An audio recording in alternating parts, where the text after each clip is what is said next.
Hello and welcome, ladies, gentlemen, and all those in between and beyond that binary of the internet. Welcome to Neon Lights Roleplay, and more specifically, welcome back to the Seven Sons, our 5e homebrew actual play live stream. I nailed the whole intro, guys. That's the first time. No stutters, no Hey, skips, no mistakes. Whole hey, intro. I'm so all proud of myself. You think I wrote hail that down somewhere? I the haven't written it down at all. executive creative director Thank you. I for did it. not I'm so proud fucking of up the myself. Good job, intro me. All for right, the now that I've first beaten time myself off ever. enough, anyway. There's that the praise you wanted. Yes, thank you. I appreciate that. Now that I've beaten myself off enough, how you doing? I'm Young I can Foxxii. do I will be what? your once the siren goes by. Thank you. I'm Young Foxxii. I will be your host, maestro, and for the evening. I'm trying out the new term game maestro because master has some shitty implications to it, so I'm gonna go with maestro nowadays. So I will be your game maestro for the evening. GM, if you need a shorthand, that's perfectly fine. And I have below me 5 lovely, wonderful adventures to take back into the sands of Zor'aa. So please, my loves, if you could introduce yourselves in overlay order, go ahead and tell me who you are, where people can find you, who you're playing today, and your question for the day All right. is, There's a how does your character feel about Destiny? Take it away whenever you're ready. Well, hi, Internet. My name is Tate Washburn. I am playing Wolf, the shifter barbarian who has just as much werewolf boyfriend energy as I can fit into him. Although after last session, it might be a little more werewolf, a little less boyfriend. We'll see how that goes. The ratio of werewolf to boyfriend oscillates a little bit. You know, it's a fluctuation. Yeah, it's a little more werewolf when there's someone in front of him he needs to rip in half, and it's a little more boyfriend when it's someone that needs some cuddling. Yeah. Exactly. Anyways, Wolf's ideas of destiny are complicated, I think, because he's been following a prophecy for like his whole life that he's like, yep, that's gonna happen, but just I don't know that he thinks it's immutable. It's like, yeah, that's gonna happen eventually. It just takes someone good enough to do it. Like, I don't think he has a idea of like it's gonna happen at exactly this time. If only I knew. He doesn't believe that much predetermination. I don't think. Fair enough. I sat around for a bit so that I could give Michelle time. Yes. Well, it'd be nice, but all right. Well, there you go. Take it away. All right. I'm Michelle. I'm playing Mitz, our wizard folk. Our wizard Coatl folk. There we go. Wizard folk. Wizard folk would just be like a sentient hat and robes. It's VV from Final Fantasy. That's wizard folk. I just love that wizards are just like such nerds that they're their own species now. Like they're not even like whatever species they're. They're just so nerdy that they're their own species now. That's Coatl folk we're running with wizard. that. It's okay. Coatl folk wizard for Coatls that who just found out that she is. By the way, we are going with she, her pronouns today. Respect pronouns. Mitz is a girl today. But yeah, she just found out that she's a fragment of a god being ? Yeah. As for questions on Destiny, Mitz also has kind of complicated feelings about this. Like, so... Okay, so Fate and Destiny. Mitz feels that Fate is a thing that is, it happens, right? So, like, Mitz was fated to be born, right? Whatever, but Destiny is something you choose. I respect that. Destiny is something you choose, and I think that's certainly true for the 5 of you here, more than anything else, right? Mako, Dan, whoever you are, whenever you're ready. Well, I don't even know who I am after last session. Who is anybody, really? Hey, I'm Dan.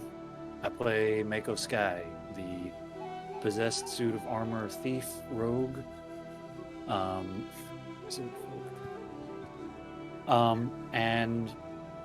as far as my thoughts on Destiny goes, not a fan. And after last session, really not a fan. Reasonable. So, if Destiny is a thing, I'm gonna fight against it if I can. Fair. Over to you. When's your fate?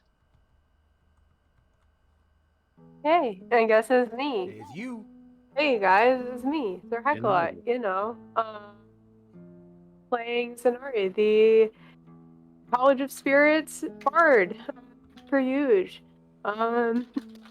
In terms of Destiny, I mean, I don't know, it depends on what definition you're going by. A preset path that you're supposed to go down. I don't know. I don't know if I jive with it. I feel like you can kind of change your destiny depending on what you do. But that's just me. But yeah, that's about it. Let's keep on keeping on. Alright, and I guess that leaves us with me. Hi, I'm Lucian. Save the best for last. I play our pair of lizards, one giant, one folk. Nailed it that time. We're just getting everything right today. I'm so All right. proud of I you. know, Yo, we're right? killing it. We're on point right now. We're killing it. Let's see. Ploy's he's just going with the flow right now. He's got, so far nothing. He's seeing that a lot of bad things are happening to his friends, but so far nothing too crazy has happened to him. So he's just kind of vibing it right now. And eventually maybe he'll have to make some decisions. Eventually. At some point. But we all have to make choices, don't we? It's true. And I have to make the choice to shift us into our intro scene. You like that segue, guys? How was that? No, it's so smooth. Thanks, I appreciate that. So, our segue, our intro scene, takes us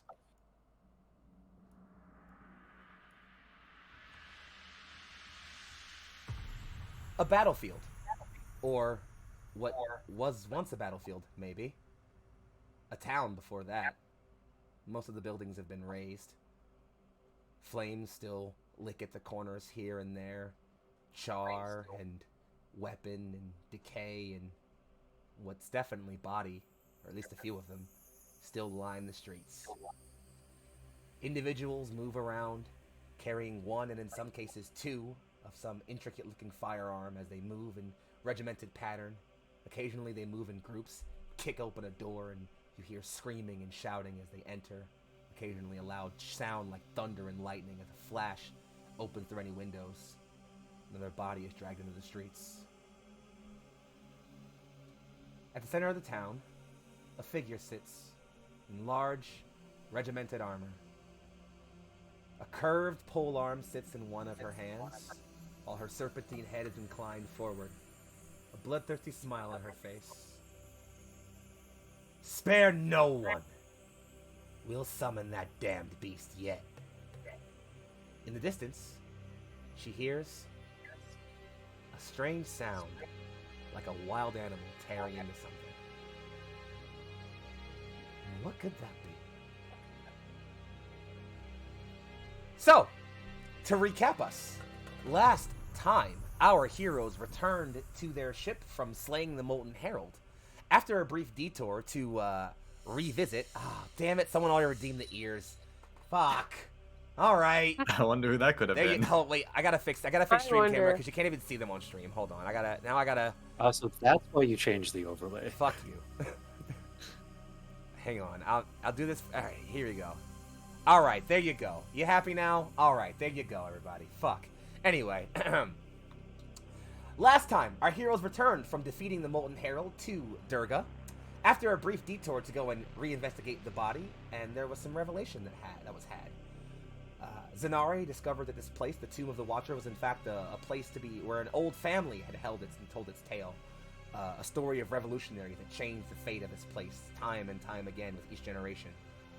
Mitz encountered a tale of the gods' anger at each other, and then a strange thing she couldn't perceive. Mako discovered an egg at the bottom of the den of the Molten Herald. You won't give me that. The group rallies. They return to the ship, where they find out that their dear friend Ploy has been made the captain, and a celebration is happening. Rallying in with their friends, and Zanari's daughter, of course, to make sure that everyone's doing well. Several interesting things happen in rather quick succession. The first is that Ploy is pulled into a conversation with his friend Durga, whereupon he learns of his fate as the Hunt Master, one who is intricately tied to every beast in the land, and for a brief moment, Ploy feels himself connected to every single creature in Zor'aa. A blissful sort of shared reverence.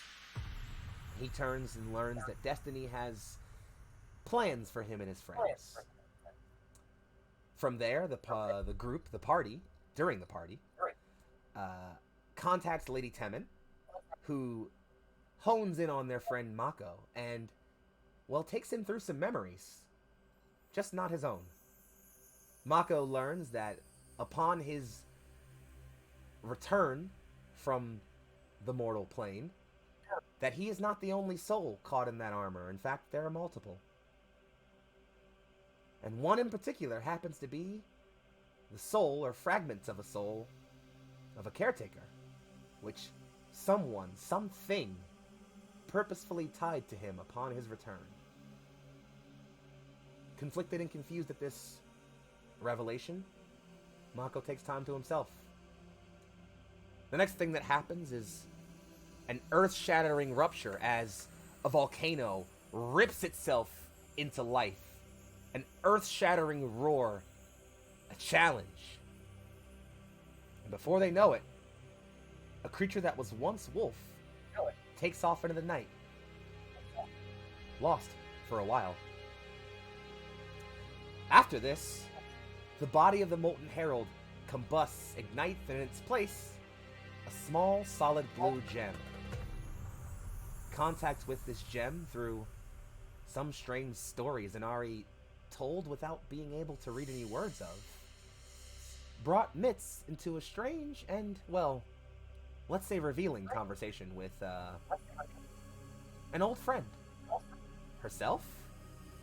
Amutep, the god of knowledge, who revealed that in a defiant act, amidst the time where him and all his siblings were playing with the strands of fate like fickle children, Amutep made a decisive action that brought retribution against him. He was shattered, splintered into millions of fragments, but chose to revivify himself, to see himself reborn in Mitz. Mitz is told to find a temple amongst the clouds, that it will be the key to their rebirth. But also, that the child must be destroyed. Amidst all this is the crippling news that Rabash has been named Emir of Wadal, and Kali, once his trusted friend, has turned against him and gone on a rampage, quickly gathering more and more to her revolutionary cause. A multifaceted war is brewing in Zor'aa, and our heroes are intricately tied to both it and the cosmic plot beyond it. From there, I'm going to bring us back in. The setting is a building, mostly wooden, thatched roof, and places of buttressing of firm metal. It's dark. There's only one torch on the opposite side of this large, empty room.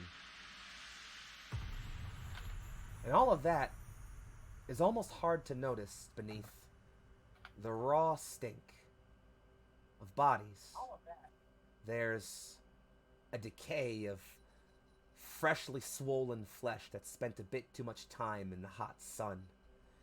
Ichor and bile and the last detritus of a mortal passing away from the plane. All around, Wolf. You inhale just once, and all this fills your senses like a shock almost. You snap your eyes open, only to find that you can't see anything. There's a cloth held over your eyes. Not your mouth, though. Your mouth is certainly exposed and open right now. You move, feeling soreness and muscles you haven't stretched in a long time, even in all your athletic career. You try to pop one good side of your neck and feel a strong metal pinching around it as something lashes you to the wall behind you. You move an arm, or try to, as both your hands are similarly bound and strung up. Your ankles bound in shackles. You can feel the chains linked to a wall. You are completely at someone's mercy. A voice enters your keen ears and is sickeningly familiar. It's about time you woke up. I thought I'd have to hit you around a little bit more. Huh. I thought I just rolled over in bed really hard. If this is a night in bed for you, then I am even more interested than you think I am. I thought I just rolled over in bed really hard. You hear footsteps. Hard, metal. Closer. And they approach you, finally. You feel something cold, metal, against the side of your cheek. Slowly drag itself upward. Not hard enough to draw blood. And then swipe itself just as it pulls away from your cheekbone. That cloth covering around your eyes falls away. And you see yourself in a large shack. Kali is off just to your right, kneeling next to you. And across the room, 4 bodies are strung up. And they are certainly not alive. Not with all those wounds in them. Some of them even have chunks missing.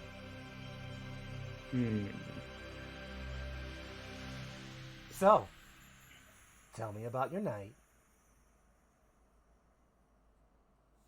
Well, I mean, Wolf should remember, so I'm assuming he does. Nope.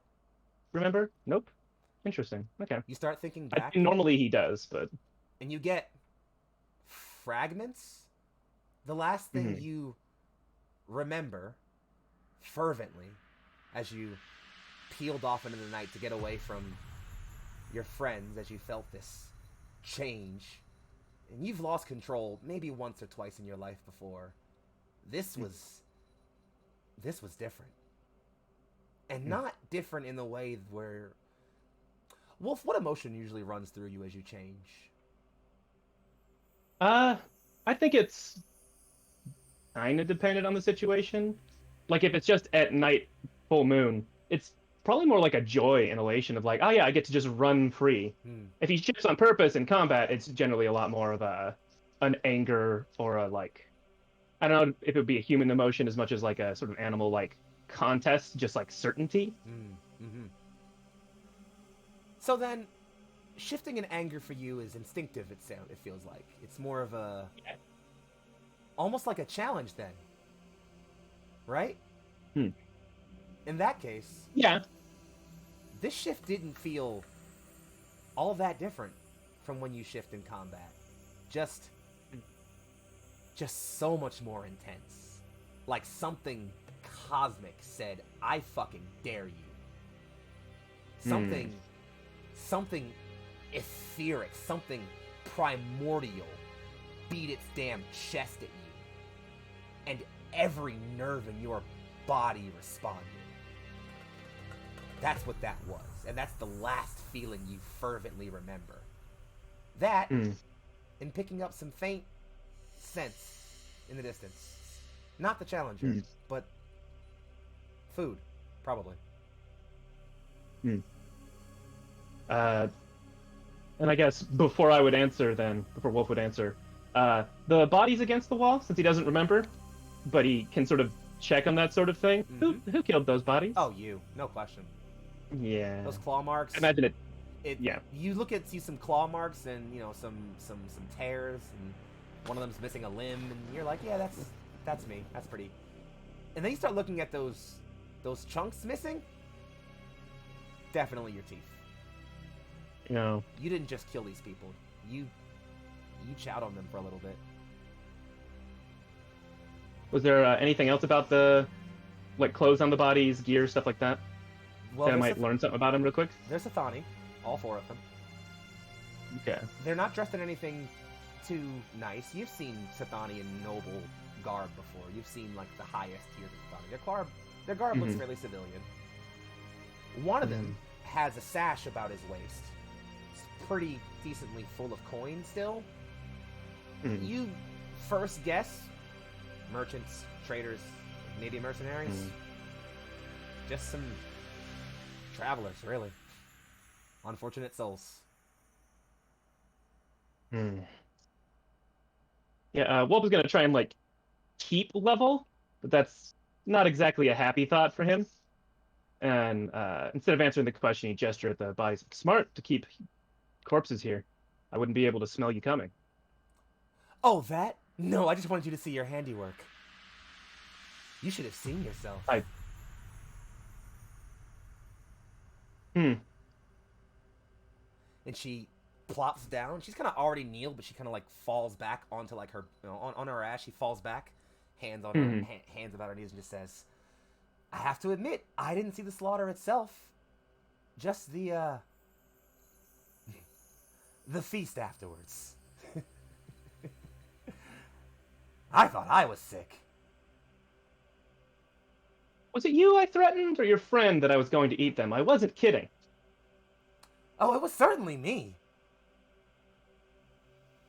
And you know, I don't doubt that at all. Wolf, right?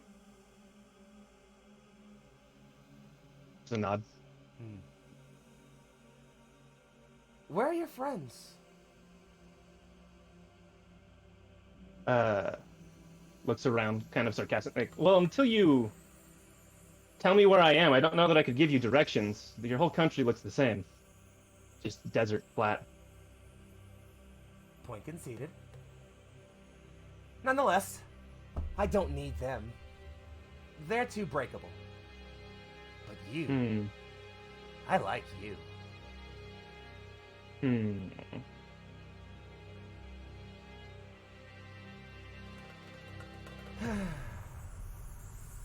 So the question becomes, what to do with you?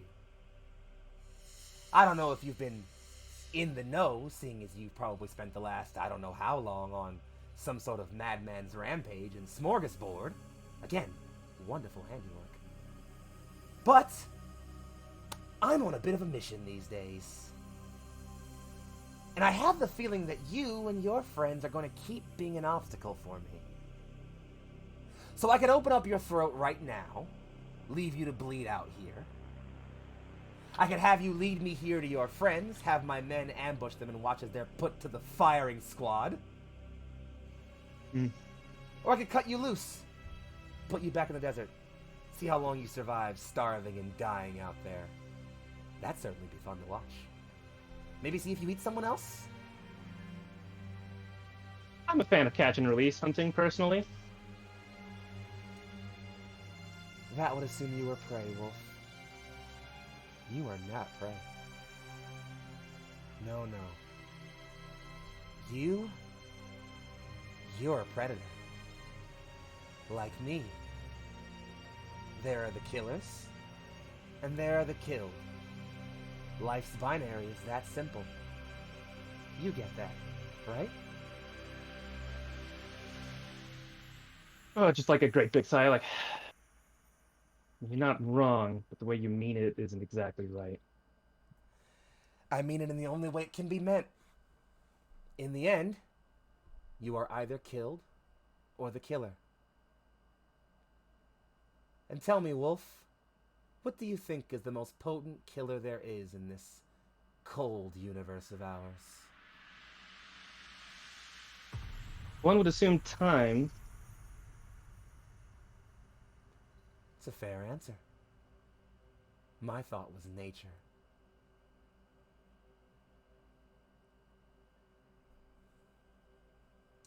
So I have plans.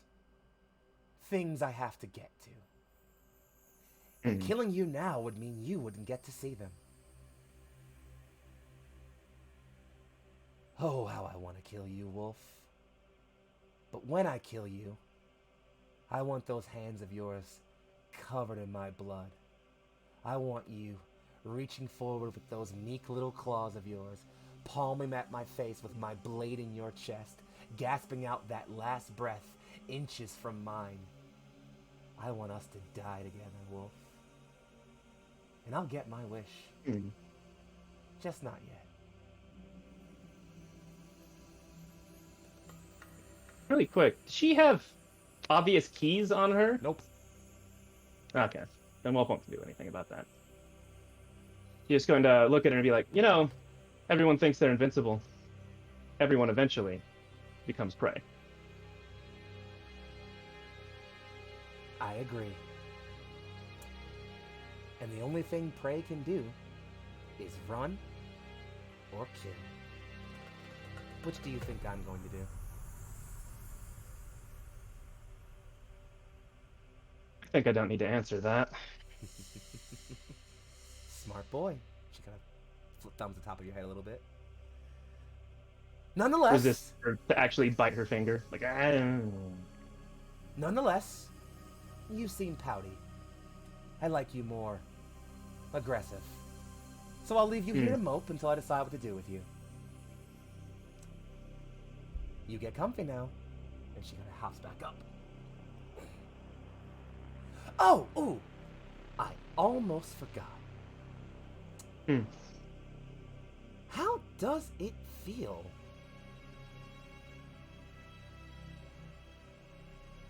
What part?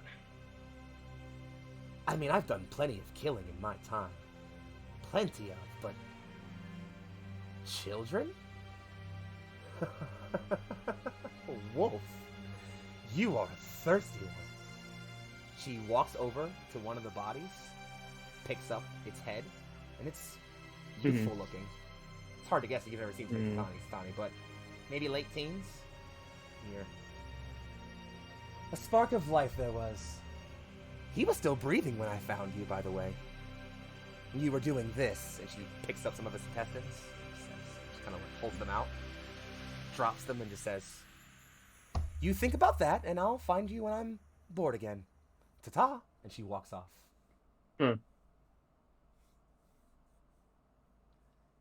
you are left in this room with 4 corpses.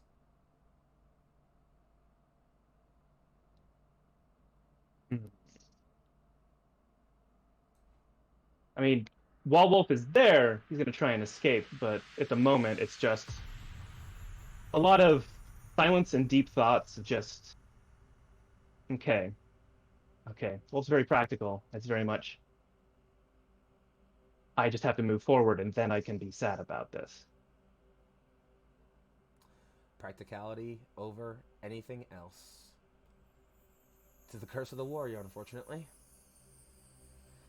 Nonetheless, I believe it's time for us to have a brief scene change. So, That's what I figured. let's, don't you worry, we'll come right back to you. I promise you that. We return to our friends, to our other 4. It's been a long night, friends. You all got some rest. I'm assuming you're you're relatively close together, on your sleeping position. So I'm gonna just ask this pretty blatantly, and whoever pipes up first is gonna take it. Who wakes up first? The exception being Mako. You don't sleep. You don't count. We'll come to you in a second. Technically sits still for 4 hours and watches. I stare at a wall. Otherwise, it's distracting. People walking past me, it's hard to actually rest. I mean, Sometimes I change it up and look at a wall. having a character that has a younger kid, it's probably Z. Reasonable. You know, because they're up at like the crack of dawn. Yo, real shit. They're just like, the sky's Yeah. awake, so I'm awake. The sun's up, I and have so to am I. play. Until they have school, and then they don't want to wake up at all. Exactly. Yeah. There I are know. no schools Fair here enough. except wizard schools, but So Zanari, it's fine. you crack your eyes open at at a decent hour. And what's the first thing you sort of look for? I mean, do I have any gauge of like kind of what time it is? Cause like the homies went through a lot. I'm not gonna wake them up. I'm homies. yeah, they went through a lot, so I'm just gonna like let them sleep Reasonable. as much as they need to. Cause Jesus Christ. I get that. Um, Yeah. So there's a window. There's a few slotted windows, not too far out in the larger sleeping portion of the ship. And as you look over, and I'm gonna actually, now that I'm here, I'm gonna go ahead and pull you guys into the travel map here. Don't mind me. Yeah. So now that you're there, You look up, and there's sort of some rays of sunlight kind of beaming in through these slotted windows. You can look up, and one of them is like, as you kind of peek your head up a little bit, you can sort of see through one of them and kind of see at least kind of like where the sun's light is coming in through. And given your time spent out in the wilds enough, you're pretty good at measuring time. It's roughly 7-8ish. You maybe slept in a little bit. Okay. Well, I am just gonna... I'll just go up to the deck maybe and just, like, chill, feel the wind, just kind of like, yeah. As you shuffle awake, you do notice Ami is still asleep next to you. She is not awakened yet. She doesn't even move much as you get up. She's still probably pretty rocked. But Shayada, who did spend the evening sleeping with the two of you, is no longer there. Figured she has God stuff to do. I understand. She's busy. She had to wake Yeah, up. like she has to wake up early. She has a really hard job. Fair enough. I feel it. So yeah, you slide up to the deck, and yeah, there's the top level of the deck is there's some of the crewmen are awake, especially some of the ones who are Janaka. You can see them kind of like almost flying around Durga almost. Like some of them have even like there's like some barnacle buildup on some of her sides. Some of them like going over her, like kind of like pecking at some of that a little bit. Others are kind of like working around on the deck some, hoisting certain things or, rigging up certain parts, hefting crates here or there. But overall, it's a pretty sparse, quiet scene. Some of them definitely do like offer you like a brief salute as they see you, just like a quick little nod to you. But other than that, yeah, you're on your own with some time to yourself. If there's anything you want to do. The last spirit session I prepared was Mind Spike, and I think I'm just gonna keep it at that. Fair enough. Nothing wrong with mind spiking. All right. So, Mako, you've been hanging out, doing your Warforged thing for a fair bit, and you see Zanari walk off, kind of towards the deck. She's a bit like tired. She doesn't super like notice you. You're kind of like, and you're also a pretty stealthy figure. So you're off kind of minding your own business in the corners. Like the edgelord you are. I'm kidding. I love you. But His passive stealth is so high he hides on accident. I'm kidding. I People love you. sit on You're him great. sometimes. But yeah, so you're hanging out for yourself, and you see some other individuals get up and do some things. Is there anything you want to do before your other crewmates wake up? What are you sort of up to right now? I mean, after the last night, there's a couple things that are weighing on me. First of all, is this. Well, first, I guess the main thing is that vision I saw of the battlefield with the 4 familiar-looking dead bodies. Because, like I said, not a big fan of Destiny, and gonna fight that if I can. And I guess the second thing is after what happened during the talk with Lady Temin, seeing if what happened with experiencing the flashes of the experiences of other souls, if I can either make that happen again or control it somehow. And then the third thing is whatever this emptiness I'm now feeling. It's funny you say both of those things. In the middle of the night, you had a dream. And you don't really dream usually, do you, Mako? No, I don't sleep. Yeah. Well, and usually you're perfectly aware of the 8 hours or so you spend perfectly still. But as you're thinking back, for about 2 of them, you're like, did I, go, patrol or something?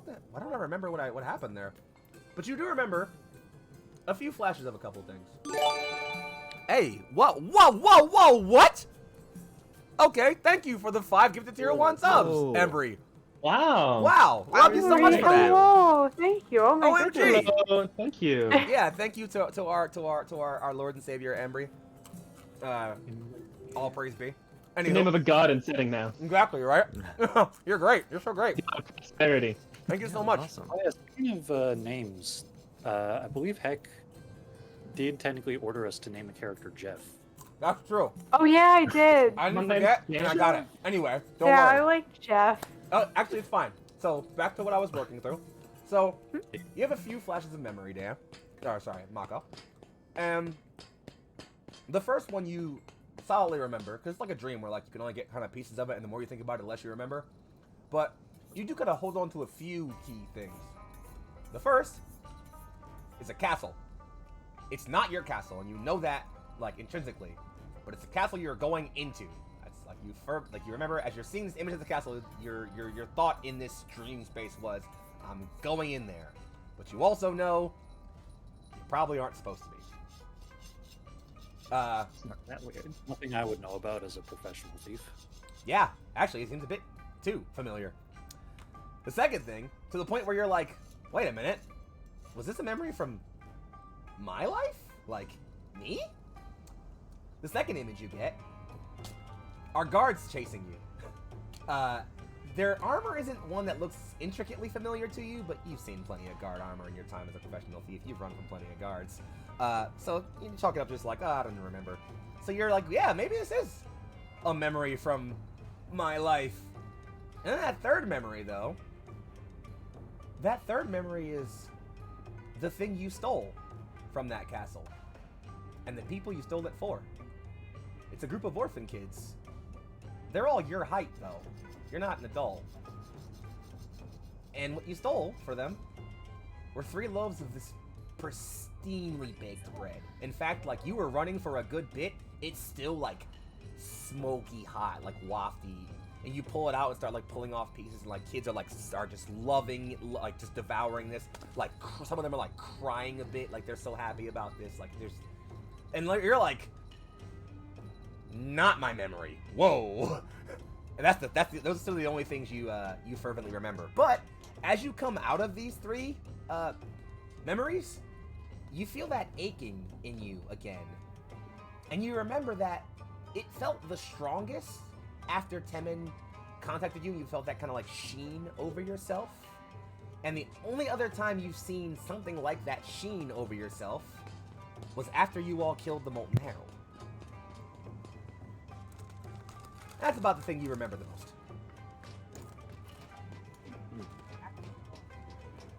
So, out of the 2 of you who are left, who wakes up first? Or I guess next?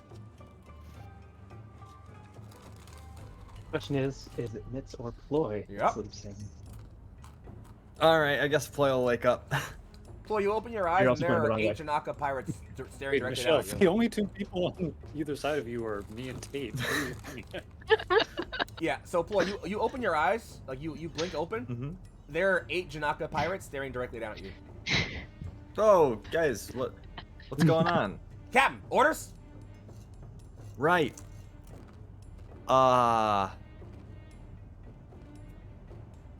Give me a bit. Let me talk to my friends. We're not quite sure exactly where we're going, but for now, just hang Is that an tight. order, Captain? You want us to fix the hole? Right. The hole. Yes. We should fix that. They all just nod. Off in the distance, you can hear a grumble. It's just, oi. Maybe me hunches aren't so great. This is the best outcome. And they all kind of scurry off to go busy themselves with some stuff. Is there anything else you do as you awaken, Ploy, other than give your crew some very vague orders?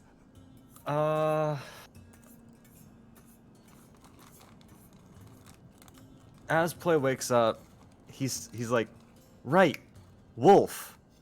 He went somewhere. Wait, guys, new orders. We should head in the direction Wolf went. The first mate stops and just says, "You scary friend." Yeah, that one. He's got to pay for the hole. No. He took off due south. Then let's head due south. And he just says, "All right, you lovers, you heard him. Get the rig set up. Stop wasting time." And starts starts yelling and starts throwing around orders. Gets everybody to get moving. You can even hear like pirates who are used to his shouting, commanding voice, like in the sort of sleeping area, just hop up. And they're just like, "Whoop! All right, time to go." Instinctive. Right, and where first mate, where are you? And you see him like amidst the haze of pirates running around. You see him kind of like push himself around. You actually kind of like use like a head in front of you, get like palmed and like shoved out of the way. And he's just like, "Aye, Captain." Is there a kitchen on this boat, aboard this vessel? Across the hall. All right, I'm gonna go make my friends some breakfast, brunch. I don't know. They had a hard time yesterday. Should we be afraid? Roger, Captain. We lost our crew chef not too long ago, so that's helpful. Well, don't expect me to cook for everybody. It's too many of you. That's fine. We take care of our own. All right. So I guess we'll so you head over to sort of across the hall, and there's here. I'll even put you guys on the Durga map so we can know what we're talking about here for the sake of understanding. So, let me. He makes a great point. Chef? They've got a chef on board? I didn't It's want to not just interrupt, like a but mess like, cook? it's fine. Listen. All right. Bam. So, there we go. Making sure stream has a good view. All right, cool. So, right across the hall, you'll see there's a sort of large open dining area. Again, with those nice fancy tables you would pretty soon they liberated from Boone. And as you're sort of looking at this, you're looking around the kitchen. It's decently well stocked. It's not like super full. There's not like everything available, but there's most of the basics: flour, sugar, salt, some meats, some various vegetables and herbs, and cut up portions and things like that. Just most of the things you think you can make to like a pretty standard meal of some kind. There's actually some dried meat. Looks like it's probably yabak, honestly, but it's a nice solid husk of it, kind of like in the back and stored. It's like wrapped up, and as you go and kind of like flick a talon at it, it cracks open. It's that like nice preserved salted meat smell just fills your full lungs. You're just like, oh yeah, that's good meat. So yeah. I'm hungry. So I didn't think Michelle was DMing. Dang. we'll we'll leave Ploy to prepare a meal for his dear friend, and we'll head over to. So yeah, Mitz, you've been out of it. Like you've been real out of it. You sleep for a long fucking time. And you finally open your eyes, and Mitz, do you drink? Not normally, but she really wants one right now. Okay. You ever been hungover? No. Okay, welcome to it for the first time. This is the worst feeling you've ever felt in your entire fucking life. Like, you wake up and, like, you feel physically like your stomach just invert itself. And you're just like, oh, okay. Oh, no. Nope. Back down. Yep. All right. And, like, you stop and you try to get up. And it's like, your head doesn't tilt, but it feels like your brain tilts inside your head while you're getting up. And you're just like, I hate every part of this. But eventually you kind of get decent control of yourself after a few minutes of trying it. Like, you get up, you're like, nope. A few minutes later, it's like, nope, nah, I ain't there yet. Nah, can you do me a favor? Yes. And there's like a bit of amusement in their voice. I don't know what the oh, this is awful. Is this what hangovers feel like? Don't answer that. Could you go find someone and get like a glass of juice? I think Dad said juice is what you're supposed to drink after hangovers. This feels like a hangover. That's what he said if hangover was, right? Right? You know I can't hold anything, right? Yes, but you can make somebody get it, please. You want me to talk to someone? I don't know. It's fine. Just check the kitchen. It's fine. You stay here and complain more. I'll be back. Talk to someone, heaven forbid. Tsundere book. So, after a few minutes, eventually a random pirate does randomly walk over. Just, your book said bring you this? And she's like, a term glass of, it's probably like cactus juice of some kind, maybe? Oh, thank Cactus juice. Thank you. Happy to help. Mitz just carefully sips at the. Yeah, the pirate looks at you. Looks. It's the clenchiest. God damn it. How could you not see it? Fuck. What do you see? Ah! Nothing's squishier. All right. Anyway. Oh fuck. The pirate looks at you, back at Nah, looks at you, focus, just walks off, just mumbling something to himself. After a few minutes, you are kind of left, and you, and honestly any of you, even you, Zanari, from the deck, eventually you start smelling something from the kitchen. Something pretty damn good, actually. Well, we've been traveling for a while. I feel like through various campouts, they would know when Ploy is cooking something and have feelings about that. Probably good ones if it smells this good. Mitz kind of just like tumbles out of the hammock and kind of goes splat. Mood. It's like Been there. food. Splat. Oh my god. You just You have feathers too, so it's like whoop whoop Just- whoop splat. Oh god, that's so great. Oh no. Oh, poor Miss. Really do be It really feels do like be a like piece that of paper floating down. It really do Yeah. be like that sometimes. So, anywho, eventually you all start, whether through interest, curiosity, or just being bored of where you are, you shamble your way towards the kitchen area. Employee, why don't you go ahead and tell me, well, what you make for the crew? So as they walk in, I turn to them and say, "Hey guys, you know what makes for the best breakfast? Wheat rolls. Pastries!" Got me fucked. At least make them breakfast pastries. At least something like. And there's a plate set out for each of them, and it's like basically a cinnamon bun with a glass of milk. Aww. That's For each actually person. really This sweet. is very good. Ploy likes to bake, and that just makes a lot of sense. That's actually really sweet. I actually love this so Aw. fucking much right now. Like, I have hella hard eyes for this right now, I'm not gonna lie. This is actually really sweet. So yeah, you all assemble yourselves in the kitchen. Again, the tables are pretty spare. But, in front of you are just 5 plates of sweets and a glass of milk. Mitz is gonna slump into her chair, like gently place Nat next to her, and just, this looks amazing, thanks. Ugh. So yeah, yesterday was pretty rough, You're telling me.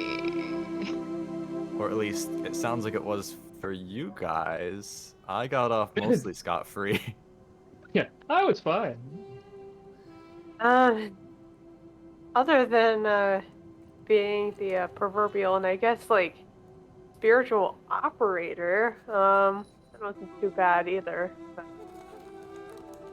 Yeah, you got I was reading from that scroll and I did not understand a word I was saying, and it wasn't like, the usual of like, you're presenting something or you're telling a story. It's like you don't even like remember what you just said. It's just you're just getting through it. It wasn't even like that. It was I legitimately have no idea what words were coming out of my mouth. Well, Yeah. whatever you were doing. My brain hurts too much for this, I'll tell you in a sec. And Mitz falls upon the food. Okay. Aw. Like face first.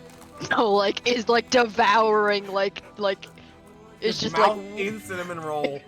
Hangover food, man. You have a big snake mouth. You can probably just. like Yeah. one gulp just. Just one gulp, just the cinnamon roll Yeah. and the plate. And it's gone. Like this is like Hangover Waffle House, but better. Facts. Nah. Big I facts. mean, like the plate is in, but like Mitz spits it out like a watermelon seed, almost. Do you want another one? I still have a few more. Yes, please. And it's just like, Alright. Well, Bread Yeah, is I good mean- for him. I talked to Durga yesterday, and apparently I can communicate with all the beasts in Zor'aa at the same time. So that was a lot of information to take in all at once. I haven't been able to do it again, but I can. Once. Hopefully again. And there are a lot of beasts here. You're telling How- me. Yeah. What does that even feel like?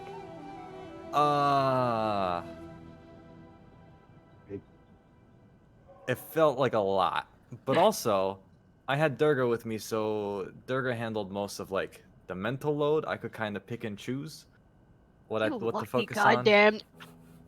And also, it was only for a moment, so I didn't really catch a whole lot. But man, there's so many beasts, and there's some that we haven't met yet that, oh man, don't look like a lot of fun.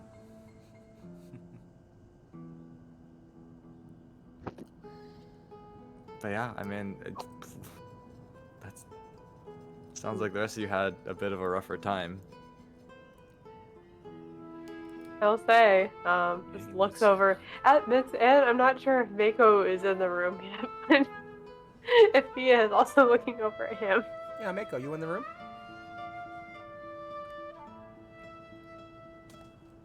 Mako? Are you in the room? Where it happens? Oh, sorry. Are you in the room? Nope. No, I should have done it. I shouldn't have done it. I shouldn't have done it. That's my fault. We're moving past it. Are you in the room, Mako? Stop Yes, it! I'm in the room. What? Not you. Those two. They know who they are. Behave. Don't even know what to talk about.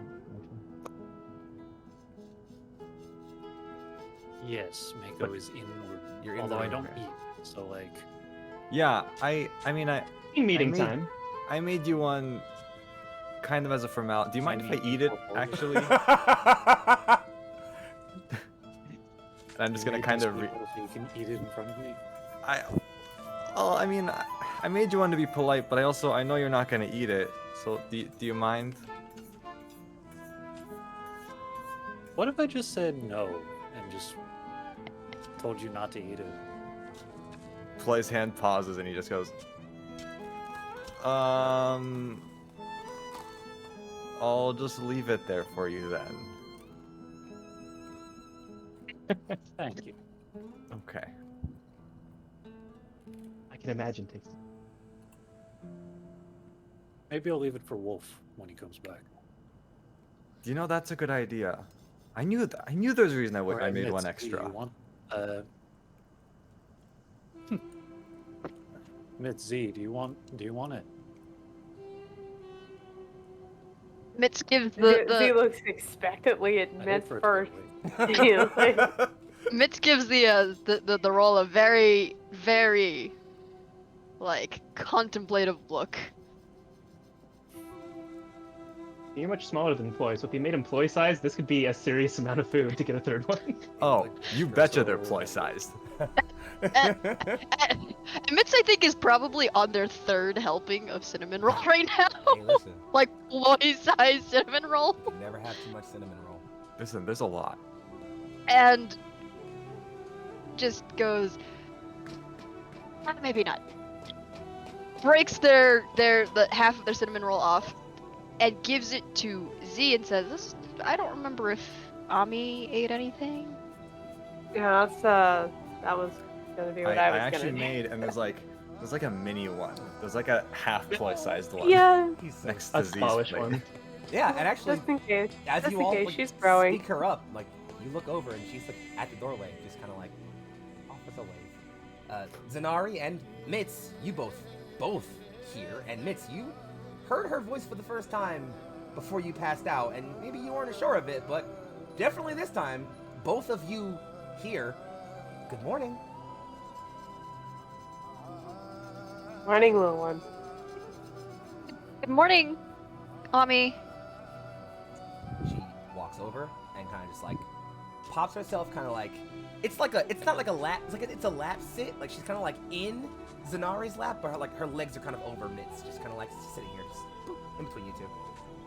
And she kind of just like slides her roll over and just starts digging into it.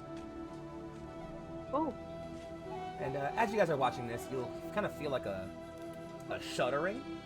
It's like a light kind of like quick little ruffle, and then more distinctly this sort of just deep bass, just and kind of this huff of pressure beneath you, kind of like as you can assume it's Durga taking off. And Ploy, through that kind of like lingering connection you two have, you do feel like a. It's kind of like that first stretch you take in the morning where you're just like, oh God, yes. It's like that feeling for her right now. She's just happy to be back in the air. Morning, Durga. Good morning, Ploy. I hope you slept well. Best I could, with the giant hole my friend made. Yes. Speaking of your friend, I think I know where he went. I just hope he's all right. Oh, just- is there a reason for him not to be? Well, it's more just that if I'm assuming the way he was traveling would put him in. And as she's having this, you kind of hear her pause. And she just says, I think you should see this. Come here for a moment. Okay. And I'm gonna, I guess, share sense Cool. So, yeah. instead of actually moving. That's fine. She Speaking wasn't expecting that. cheeky. She expected you to just kind of like come up to the deck. But you kind of plug in, and you kind of, again, feel like all your senses kind of very, like, almost narrow into, like, a thin point, and then expand wider out as your eyes are open to, like, the sort of empty sky of Zor'aa. And off to the distance, to the south, maybe a bit southwest, you see pillars of smoke. They just seem like pillars of smoke to you, but Durga says, smoke signals, specific for summoning ships. I believe someone's hailing us? Who knows that we're here?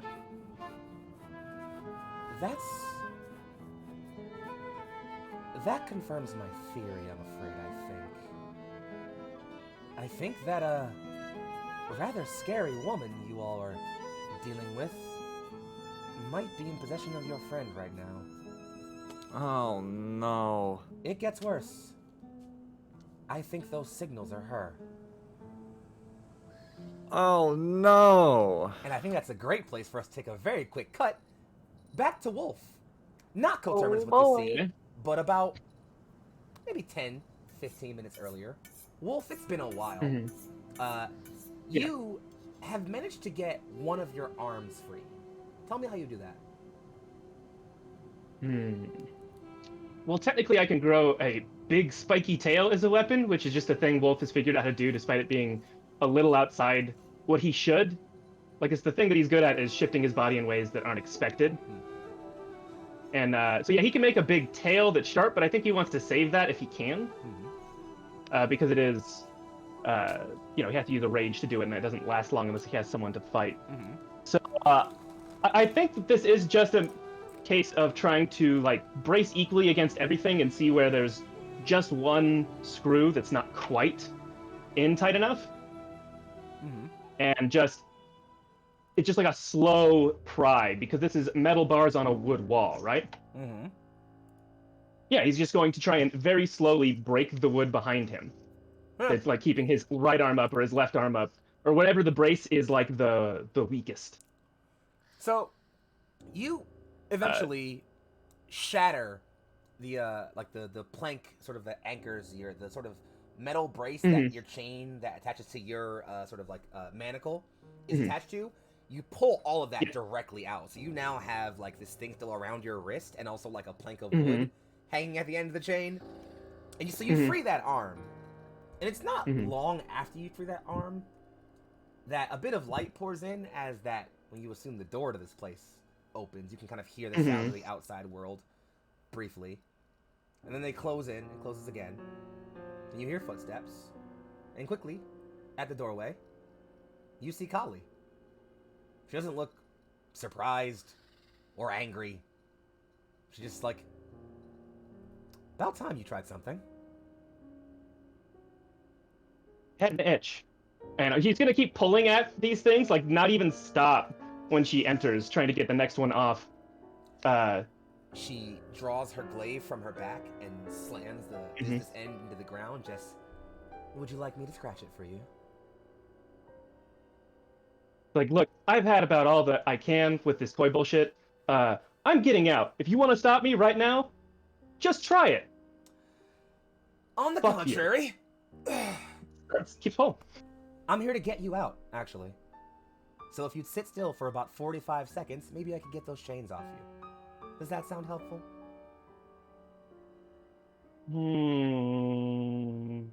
I don't really believe you. What's the vibe check looking like? Roll insight. Yeah. She's not lying. She is... in fact, there's a look you recognize in her. Wolf, you're a fighter. You're a warrior. You fought plenty of like-minded individuals. And there's a sort of warrior's respect in the gaze she gives you. And she just says again, would that be helpful? I was like, yeah. Then sit still. He's not going to sit down, but he's going to stand still with like the one chain that's out of the thing, just like wrapped around his fist. Not gonna start anything, but he's prepared it as a weapon at this point. She reaches behind her, not to her back where her glaive is, but just to her side. And this time you do see she has a bundle of keys at her sort of hip. And she pulls them up and sort of thumbs through them and just looks over you, sees you're not moving anymore, and says, "Good boy." She comes over. She Dog humor. Haven't heard that before. She first comes to the chain that actually isn't attached to the wall anymore. She kind of holds out her arm and like asks like for your hand. Okay. He's not letting go of the chain, but he's going to at least roll wrist up to show like where the key is. She Right. clicks. Manacle comes off. She lets go. Goes to the other side. Clicks. Manacle comes off. Before anything else, I would like you to very quickly roll me a strength check at disadvantage.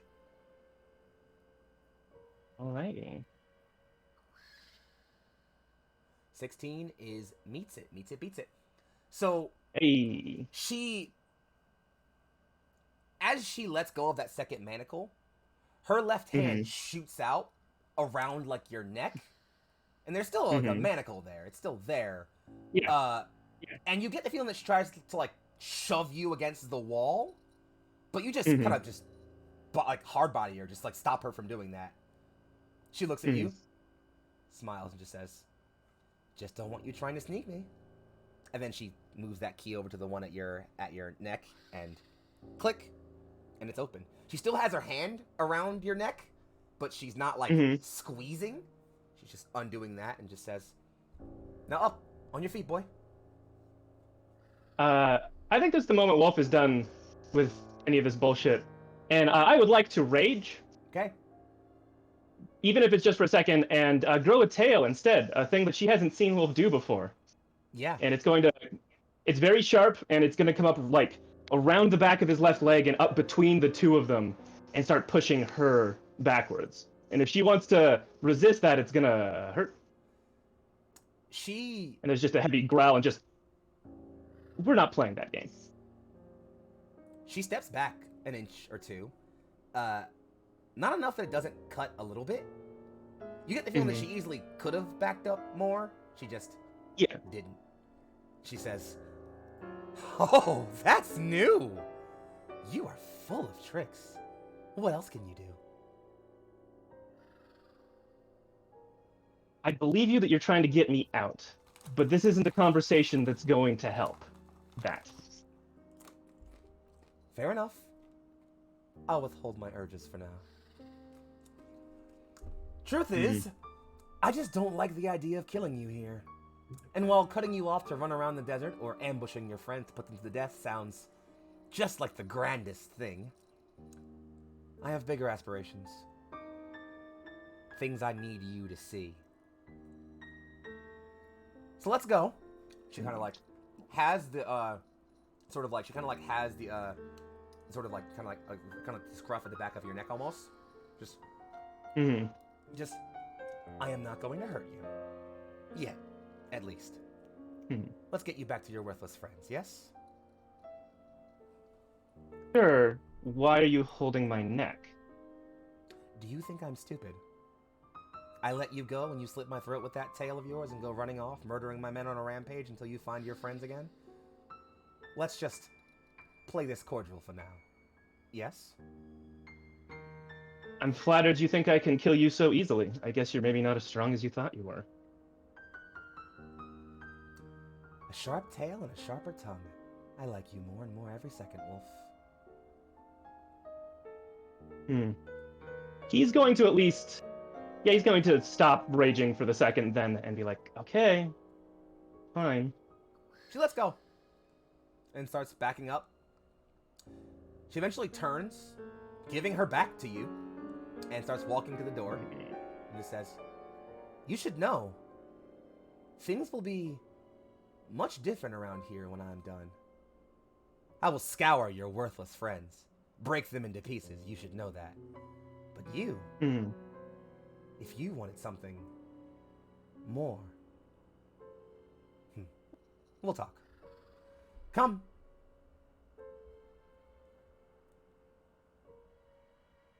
Probably a small, like, mutter more to himself because he doesn't need an argument to keep going. He's just like, don't you have something I want? As he follows her. And she just leads you out of this warehouse. You are definitely in a town, or what was once a town. It has been just razed. It is ruined. There is nothing of value left here. You see a group of soldiers, some Hashadi, some Sethani, some just different species you've seen all over, just random individuals. A couple of them come up to you. About 8 of them altogether, 4 on each arm, take an arm of yours. And they just lead you down sort of this main concourse as you kind of just see the ruin and destruction that this town has caused. Kale is right beside you, just with the largest smile on her face. Aren't they magnificent? Loyal? Bloodthirsty? Like me when I was young. That's not surprising. You see, there's a cost to loyalty, I'm learning. You give your fealty to one, whether it's a god, a lover, an emir. And in the end, you always end up with less than you were promised. You see, Wolf, we talked about this. There are prey and there are predators in this world. I called you a predator like me. I lied. Neither of us are. There is only one predator in this world. Or, only 8, I should say. And what's a prey to do but run or kill? Yes? It's fair.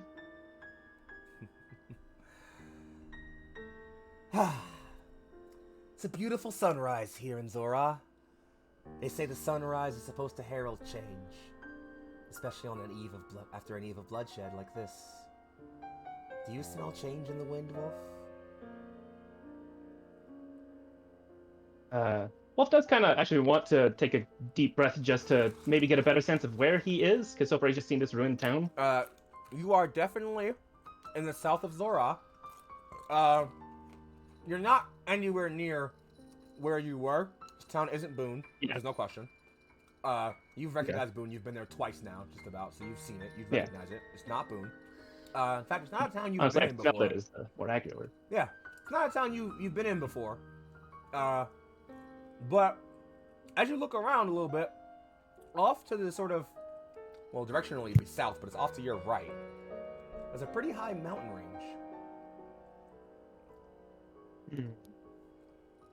One of them, sort of the highest peak, is still leaking molten lava. And it's off in the distance. Is there any, residual, I don't know, emotion or feeling looking at that? You get a tingle as you look at it. It's hard to describe, but there's a sort of jolt of electricity up and down your spine very quickly. Because I think Wolf would recognize that's at least something related to whatever happened last night. Probably. Yep. Like, before he lost awareness, he would have... Yeah, so Okay. I mean, Wolf doesn't actually want to respond to her question because it's ridiculous. It's a metaphor. But he is looking around like, so I didn't do all of this. Why this town? Oh, this? Stoke fires. When one rallies a crowd such as mine, you have to let them slip the leash a little bit sometimes. We were also short on resources. I mean, Wolf has a lot of emotions about that, but there's like the part of him that doesn't, like him saying that's wrong doesn't mean anything to someone like this. Very true. So I think he'd kind of go at it this roundabout way, like, that feels wasteful. These people hate, I don't know, I'm assuming the 8 are Emir? The Emir? I don't know, I'm not that smart, but these people hate him as much as you do. On the contrary, Or maybe I'm wrong. I don't hate my Amir. I loved him. He was everything to me. I trusted him. He was like a father. The 8 I want to supersede aren't the Emir. Not at all.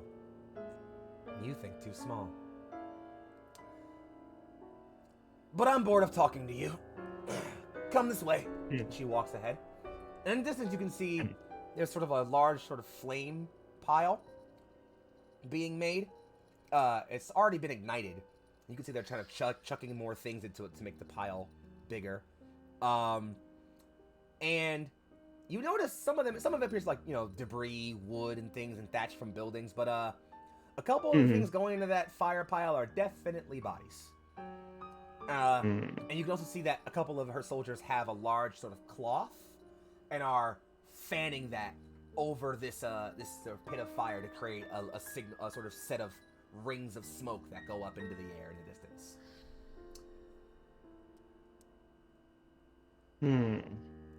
And I think, unless you have anything else you want to add here, Wolf. I mean, if I'm right at the edge of the town and there's like 4 guys on each arm, and we're stopping here.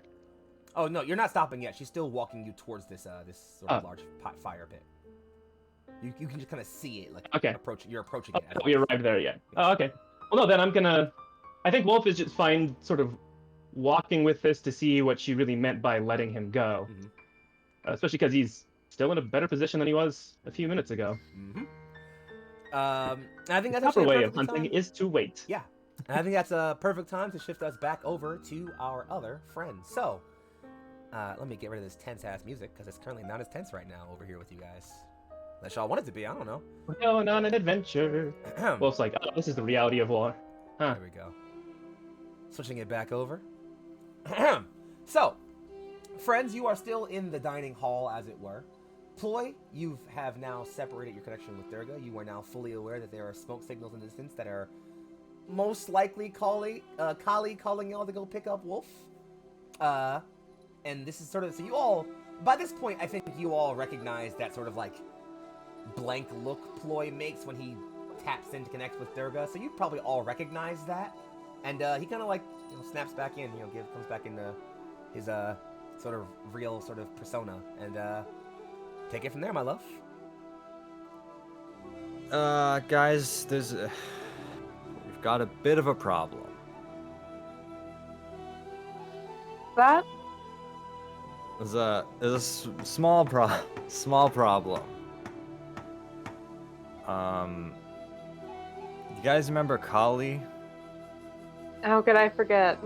Yeah, I mean, who am I crazy kidding? one We all obsessed with remember blood? Kali. Wolf is that way. Kali is also that way. And Kali's sending us a smoke signal.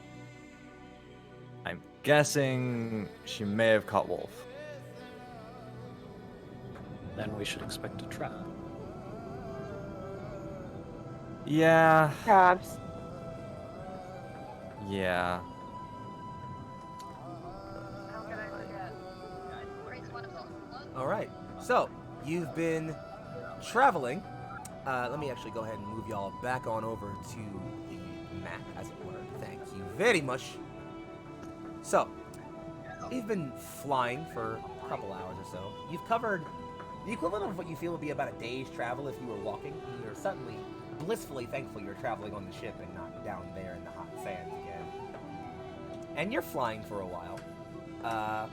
And there's mostly just a bit of sort of time as you're sort of covering.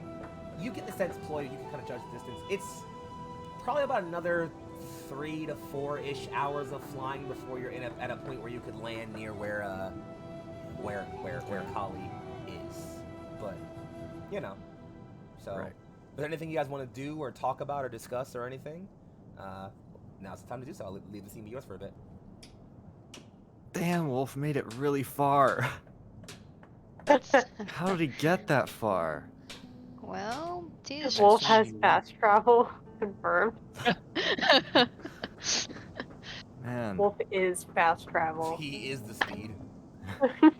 Teleportation magic while we weren't looking.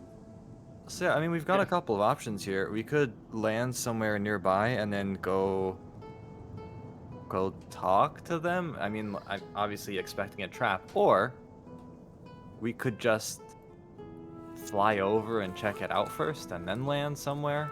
I don't know. What do you guys think? Any reconnaissance is going to be hard to do with Durga. Mhm.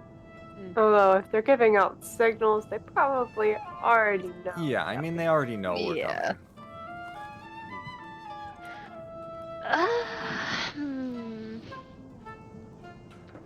Well, after that riveting conversation I had yesterday, Someone scout ahead. I have my winged boots. and You do. fairly True. proficient at hiding my presence. you could do that. Yeah, I mean, that sounds like not a bad idea. Yeah. You wanna just have a nice walk through the air when we get close, and then meet us back on Durga? I can apparently summon a chariot now. If How did that happen? Yeah, when did you learn how to do that? let's just say that yesterday was a lot more interesting than we expected. I don't want to explain it twice. Okay, well, it sounds like we're all for the idea of just hanging out in the sky and then going down to see what's up once we have a better idea of what's going on. Making sure We should Wolf is probably actually there. report- Nikali should probably know of this. She did explicitly warn us to stay away from Kali. Did she? I can't quite remember. She did say Something that. about her having an entire army of people. And Growing that army of being people. massively outmatched were That- we to engage with her. That did happen. I mean, not that we have the choice. That we know But of, I'm the at least captain right now, now. and I think saving our friend comes first. Exactly. Suppose It's a little you're unfortunate technically that to Kali outrank her as- seems as to a have the commander. most cards right now. Then I guess I don't we can leave that spell for a later date. Yeah, let's Idiot go. getaway. Let's go Alright, check on our Wolf's not good friend there. Wolf. I shouldn't give tactical voices. Mitz is just like in the midst of there's the a voice on the major wind. migraine. Is like, yeah, that's a good idea. Wait, why am I? Nah. Wolf is psychically reaching out. Anyway, Okay. I don't know. Ploy, Sounds what like a plan to me. what do you feel like doing, Ploy? I mean, I think we should just get close, and then Mako, you can do your walking through the air reconnaissance, figure out a little bit better what's going on, and then we'll figure out if we want to land or just, send some wyverns down or something. Yes, man. I hope she doesn't shoot us down, There too. are still wyverns aboard. Yeah. Let's. But captain or not, I'm not getting on one of those things. You can make Ned do it. Oh my god. I guess if That's the I'm real riding captain. Net and Net's riding a wyvern, yeah. I'm not No, technically but riding hear the me out. wyvern. But hear me out. We put the flying boots on Net. Oh god. Yeah, but Ned has just 2 one extra on one feet. front leg and one on one back leg. Aren't you? It would work, right? Ned, how do you feel about this? And he's just shaking his head. He's like, absolutely not. Would you do it if I cast Featherfall? Why do I indulge Oh this my nonsense? So, after What'd you do for this stupid? devolves into idle chatter about which spells will be best to use to make the giant lizard fly, a few more hours pass. When you start to crest over, and you could see in the distance a town. And you're pretty certain that's where the signals are coming from. In fact, you can see like just the smoke billowing up from a large pillar. Again, it's just coming up in flat rings. And as you kind of come up to the deck, Ploy, the first mate's already there with a... It's not concern, more just curiosity. Just, we're being hailed. That's a call for parley. Really? Well, I mean, it's Kali though, so I don't trust that. Aye, but pirate's code's the pirate's code. Parlay. Let's one of my friends is gonna do reconnaissance first. We'll do that, and then we'll parlay if All right. everything looks okay. Just food for thought, Captain. If she's a trap, she attacks us. If it's not, and she's genuine, and we don't parlay, she has a reason to attack us. Pirate's code. Pirate's code. Hate to say it, but I'm bound by me honor. And I Wait. guess I'm captain now, which makes me a pirate too. Much as I am, he gives like a wide smirk. Doesn't that also make you want to follow Pirate's Code? It's like, Follow wait, friends, right? a new code! Hey guys, guess we better parlay.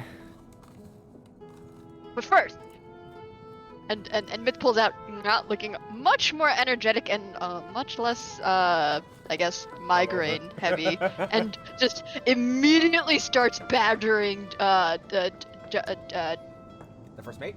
Joshua? the first mate about the pirate's code and just like what? Okay, so what are the rules? So I'm he gonna just... codify this. Oh yeah, he gets logical. he gets real serious about it. He just first created the pirate's code. Never steal from You're other right, pirates Steve, unless pirate. they've already stolen from you. Second rule of the pirate's code. Violate that first rule whenever you feel like it. Third rule of the pirate's code. He just keeps going on that rant for a while.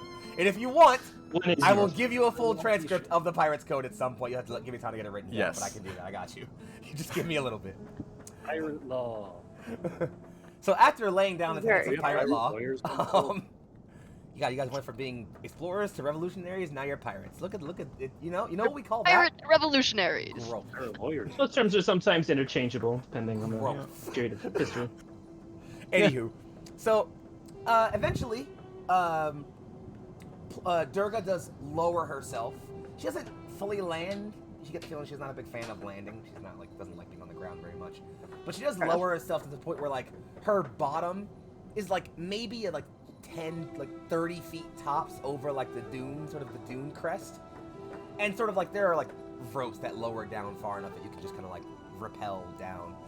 But you end up right outside of, according to whichever one of you has the map, as you look at, what was supposed to be the town of Searshall, which is a pretty booming town, except this place looks, well, it looks a little bit different. In fact, it looks still pretty actively ruined, actually. So, yeah, let me just see if I can change up some of the sound set a little bit, because it's currently acting a little bit fucky. Come on, Seriourscape. But yeah, go ahead and take it away, loves, as you want. So you're sort of rappelled down. You can sort of rappel down as a group. I'm assuming all four of you are going. Myth is just gonna glide down because feathers. Yes. The first mate comes along as well. It's pirate's code that captain's accompanied by a few members of his crew. The first mate, along with two other pirates, come as an envoy, and Joshua comes along as well. He approaches you all and just says, "If it's Kali, I'd rather see her face to face real quick. Before I have to gut her." Fair enough. Yeah, I mean, We'll feelings see are if you're mutual. the first to get to her. True. Yeah. It is parlay though, so not today. Yeah. Hopefully. I got it. One day. Yeah. They break it first. Hey, Yeah. It's the pirate's code. before we head Arr. down, though, Whatever. before we head Mhm. down, once we do this and get Wolf back, I'll be parting ways with you all for a bit. Where Do you will have to head back? No, I have to go talk with my father. Ah, the family meeting. There's You're not gonna go on foot, are you? Because leaving you here with Kali sounds like a terrible idea. I'll take a wyvern. It's okay. Well, Okay. I mean, All right, I think everything's working now. Cool. Let me get some actual stuff. Cool. So, you start making your way down. You rappel down the ropes. I won't make you guys roll any checks or anything like that. That's fine. Not necessary.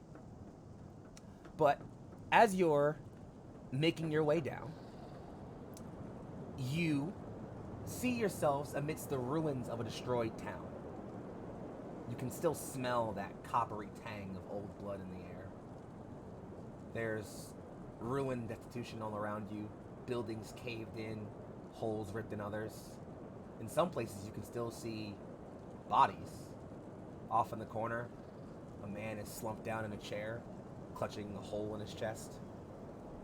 Off to another side, a group of people are sprawled out in the street, their legs discombobulated in a way that made it seem like they were clearly running, and away by the way the bullet holes look in their back. Further down the street, a figure, womanly, is huddled over two other ones, none of them moving, blood dripping down her robe. You come down upon this scene, and you see off to your right a large, wide brimstone pile of stones with kindling in the middle. Most of it is wood turned bright red and ignited, bits of thatch and other things here or there.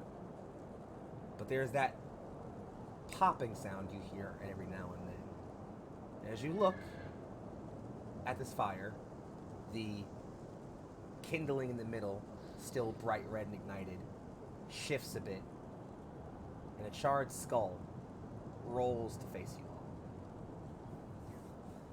You look sideways, and there's a group of figures, 10 total. The first, not unrecognizable at all in her armor and with her her curved polearm behind her, is Kali. 8 soldiers are with her, holding the arms of Wolf, your friend. She hey, approaches- Wolf. She, sorry, go ahead, please. Oh, No, hey, please go. Wolf. Rough night, I take it? Yeah. Why am I still being held, Kali? And I'm just gonna brace a little bit, not stop him. Just a little, Because we have to have a conversation. Parley requires terms to be set before any goods are exchanged. And you are a very fine good. What are you, a pirate? I know the I'm gonna codes. turn to the first mate and whisper, is that true? Do we have to talk? Do we have to, like, terms? The captain kind of pitches over and says, she's shockingly accurate. Gotcha. Okay. Okay, let's have that Pirates did you discussion. torture to learn the rules of this? She actually wheels around to you, Wolf. And for maybe the first time since she's talked to you, especially recently, there's anger in her face. My father was a pirate.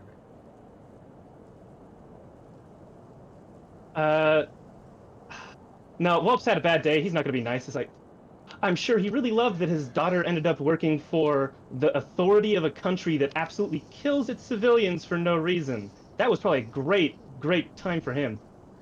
I wouldn't Proud of you.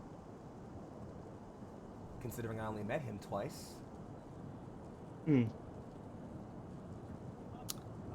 So, about those terms, because I would like to have my friend back.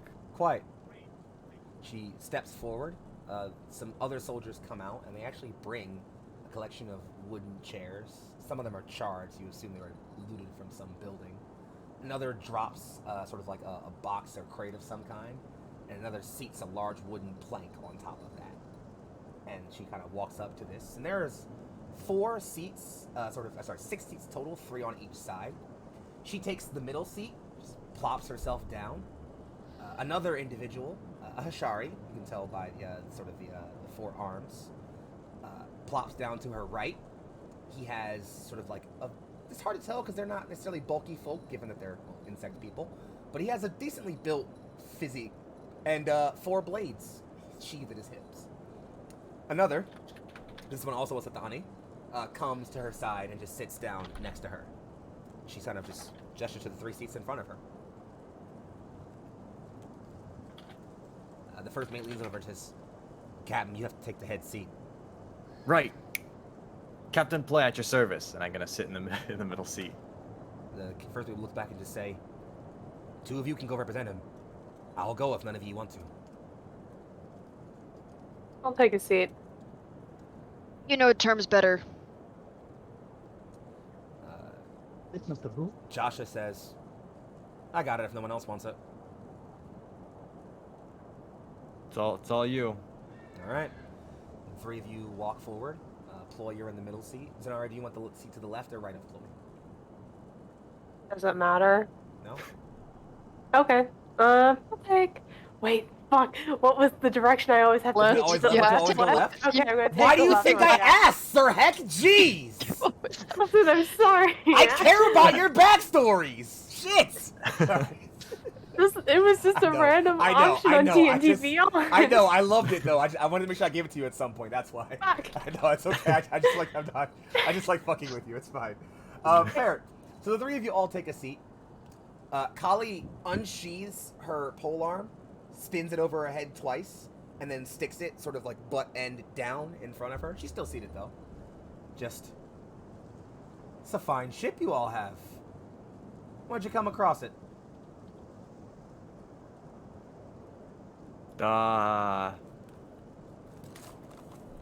Stroke of luck, we'll call it. But I'm captain now, and that's all that matters. Yes, you all seem to have quite annoying luck.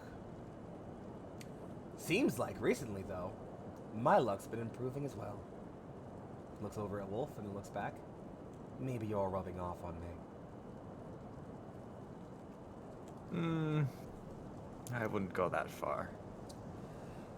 On the contrary, you'll go as far as you have to get your friend back. Or I'll kill him right here.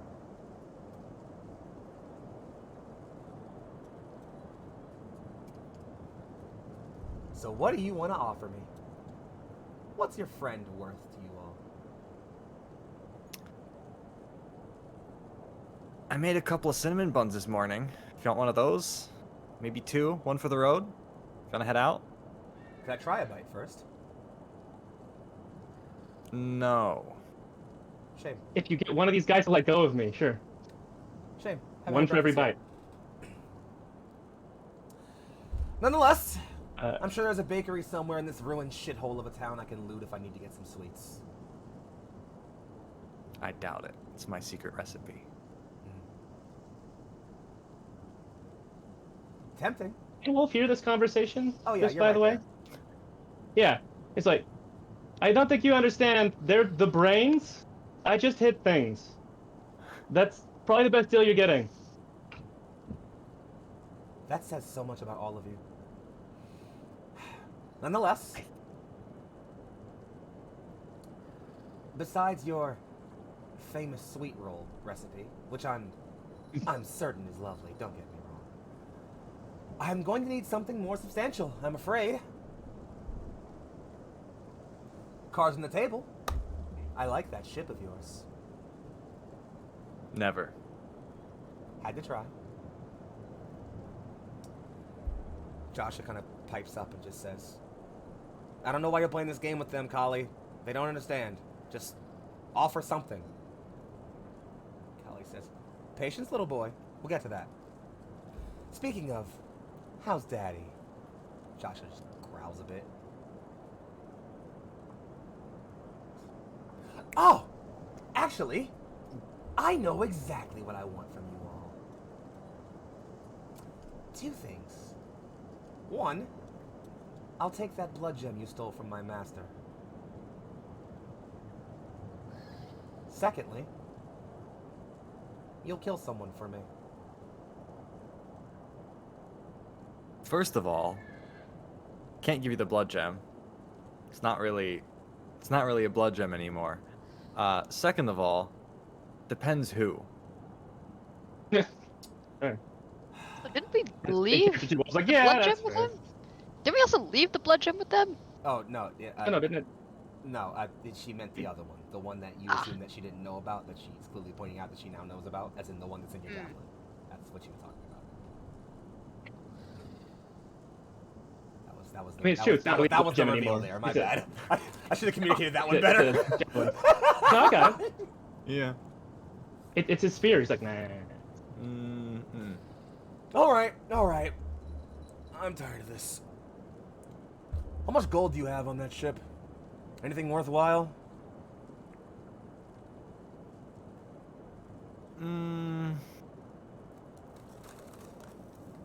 First mate, how much gold do we have?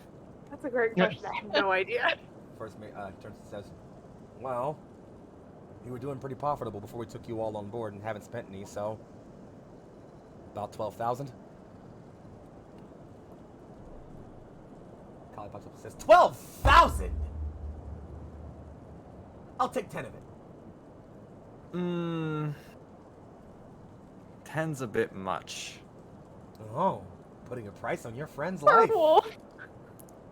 Well, He gets it, honestly. He's like, he doesn't feel threatened at all by this situation, actually. Oh. So he's sort of like, yeah, okay. Like, there's 8 guys holding him down. Well, it's like, nah. All right. You know what? That's fine. I see that we have to try more rigorous diplomacy. 2 Hashari soldiers come up. Sort of. One has his twin firearms. He walks towards Kali, does a very militaresque pivot towards Wolf, and points both of them at his chest, like directly up at him. The other has a woman with her. You don't recognize her at all. She's just some random Sathani woman. He brings her forward and chucks her to the ground in front of all of you. Says, 6,000 gold, and you kill her. I'll let your friend go.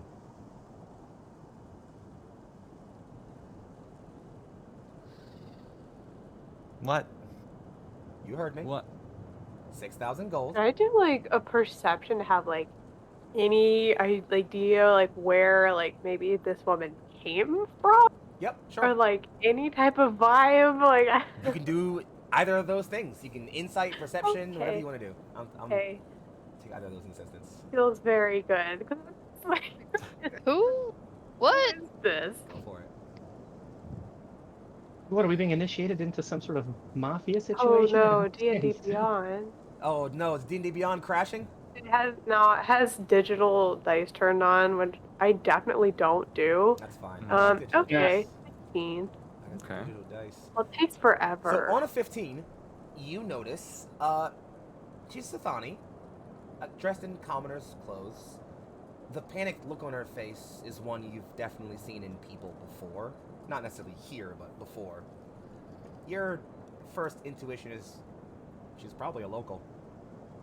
Or, was when this town was a thing. She is just on the ground, whimpering, and those of you who are at least decent with Sathani, you can definitely make out a please, please, please, please.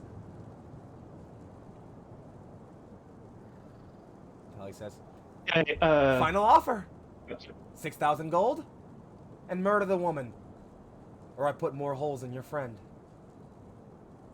why? This is out loud. Well, She I kind of, don't understand. she glances her eye over and says, to prove a point. Kind of what? What does this woman, this local, have to do with whatever you're doing? She looks entirely harmless. She bursts this very sick dagger-like smile and says, not a damn thing. That's the point. Everything in life is kill or be killed. Right, Wolf? This is a lesson. Okay, I don't want to like take the scene away from people, but I don't know that Wolf is gonna have a lot of patience. If someone like gives him a gesture, he will not move, but you can tell, I think. He's bristling at this. He's had not a great night. The moment you bristle, the Hashari kind of pushes those muskets a little bit closer towards your chest. It's really not gonna stop him. But this is for the other players. Wolf is going to stop if someone wants the scene to continue, but otherwise, he is about to act.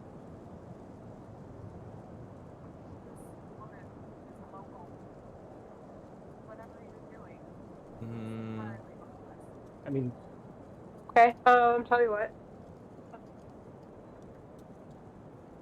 Stupid idea, but I'm gonna do it. You and she's kind of directing her Ollie? voice towards the soldier that has his gun is pressed up to Wolf. You, Okay. what's your name? What do you think about this? The Hashari turns. You hear a clicking of jaws for a bit. He says, I am called... I haven't picked a name. My people, when we separate from the hive, we have to be individuals to get names. I'm not an individual. Who told you that? I did. Your biological thing. I will fight for Mistress Kali. She knows the way. If I have to be witness to things that I don't agree with, is that not one more sacrifice for the collective? I mean, sure, you could continue living life that way. But, being informed about your decisions, what you're signing up for, quite an enlightening experience. Kind of just blinks. I wouldn't know. Would you like to? Yes.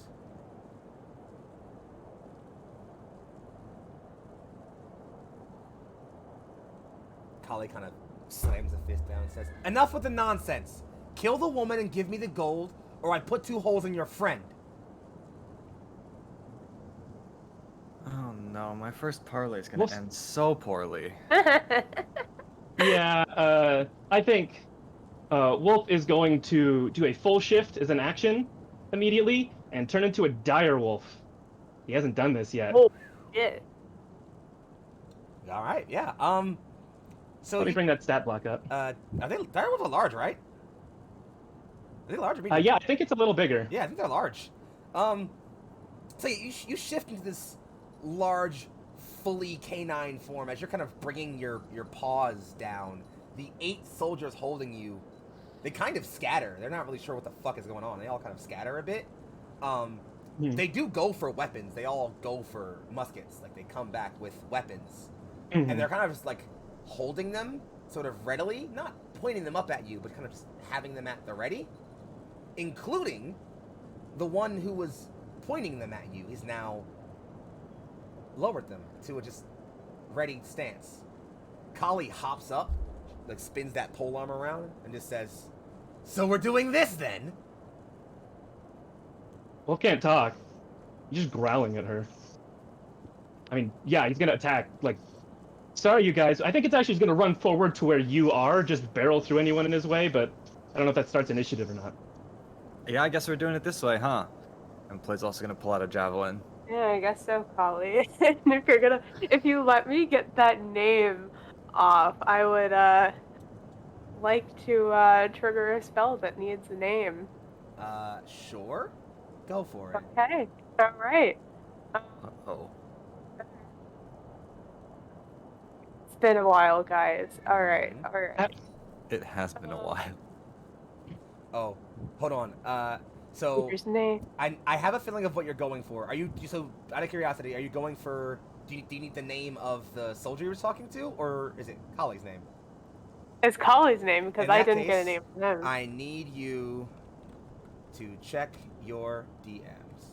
Oh boy, oh boy, oh boy.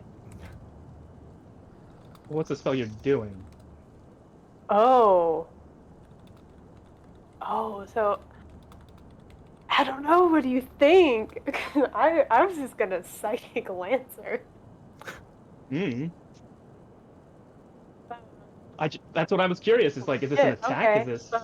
Yeah, I was curious about that Yeah. too.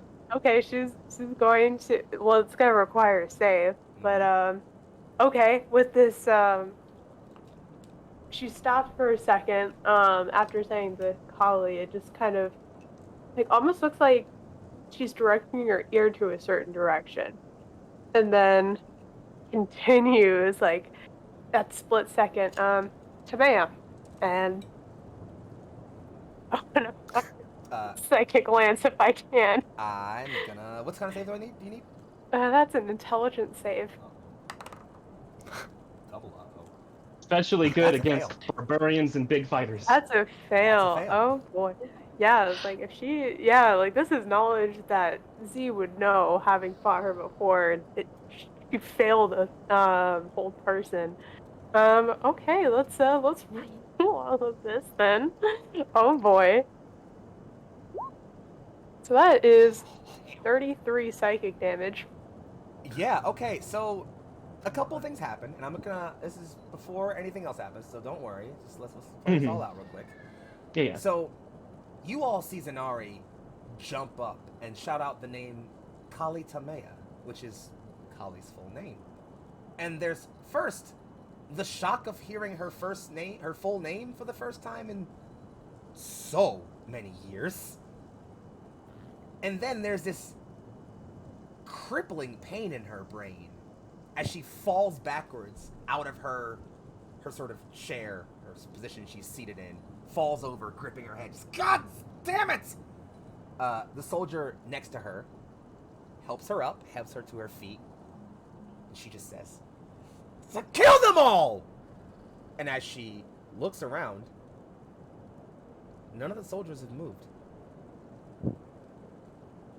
At least none of the ones who are in her vicinity. Others are starting to gather, and they do have weapons prepared, like drawn, but Kali seems intimately focused on the fact that some of her soldiers just didn't listen to her. Like, she is keenly focused on that.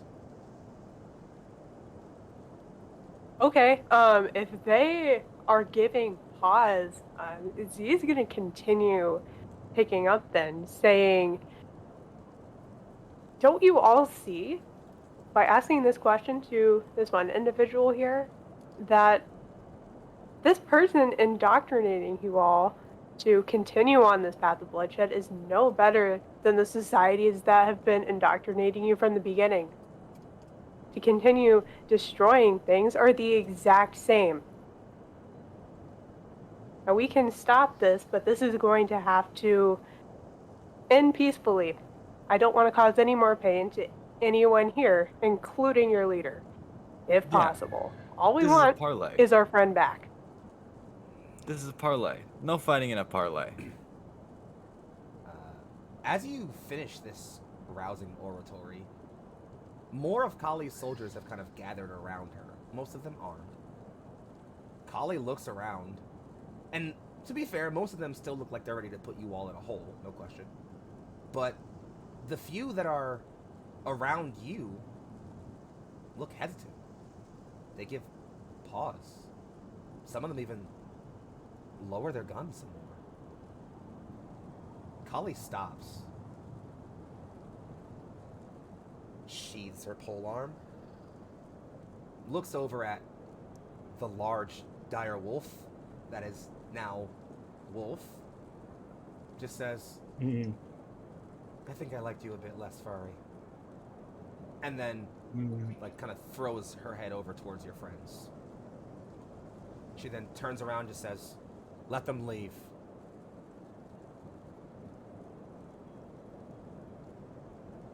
Wolf's growling the whole way. I mean, I kind of assumed he was slowly moving towards his friends if no one was going to point weapons at him this whole time, but Uh, All right, Wolf. also gives the come most on. sarcastic, mocking face he can in wolf face of just. as you are walking past her, you sort of cross the threshold past her together. Mhm. Polly moves in the way that kind of takes her past all of you. As she does so, you see her scoop up the woman who was being held by that soldier, tosses her aside, grips the soldier, and twists. You just see his neck just pop all the way out. Not the one you all were just talking to, but the one who was holding the woman. It's like, no! And she just Our bug boy. she just drops that one. She looks over at the other one and at the one you were all talking to and just says, "The price of insubordination.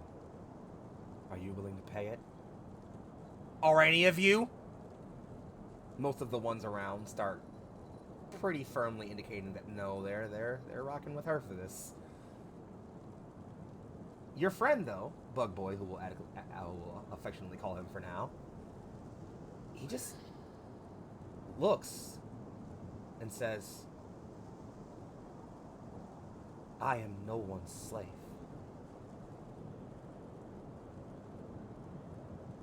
Kali smiles. And she's 20 or so feet from this individual. She's not close to him. Her pole arm still in her hand. She's now redrawn it. She says,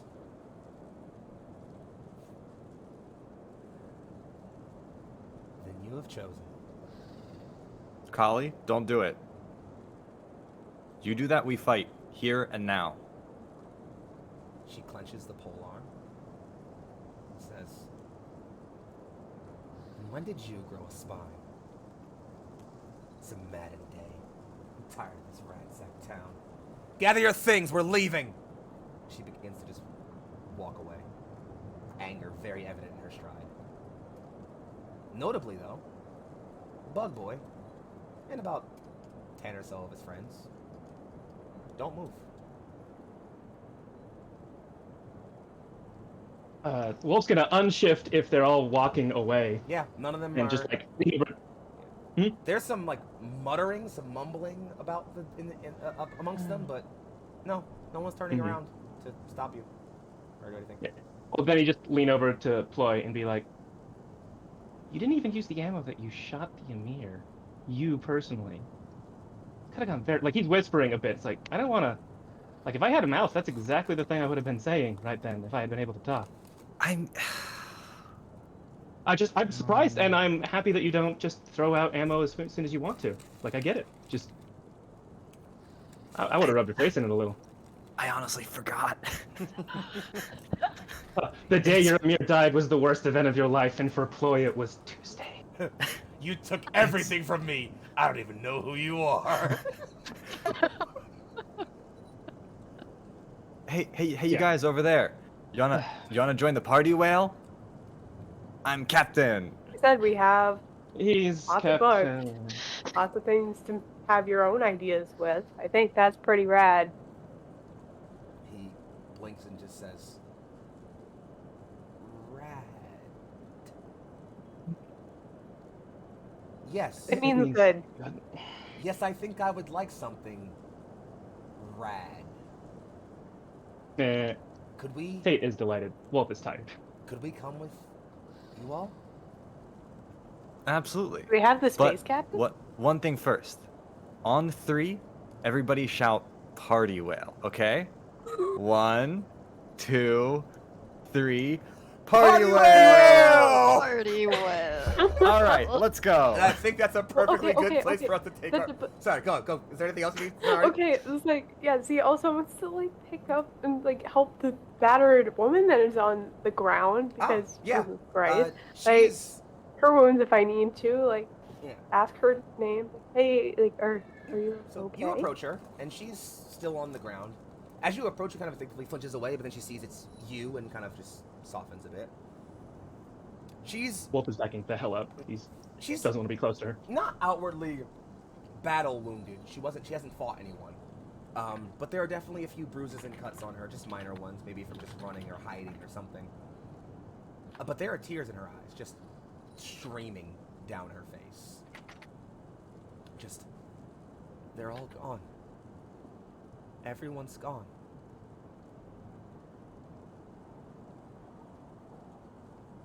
See. I'm sorry that we weren't here sooner. I'm sorry you didn't kill me so I could be with them again.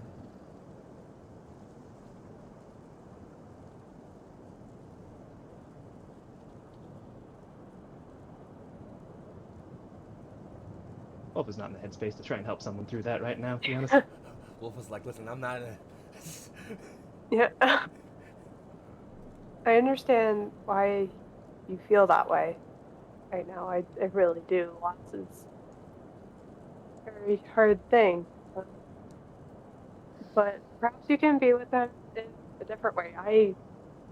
I tell stories, and I'm sure you have so many stories about them, and they're never really gone. But as long as they're in the memories of yourself and the people, I'd love to hear about them.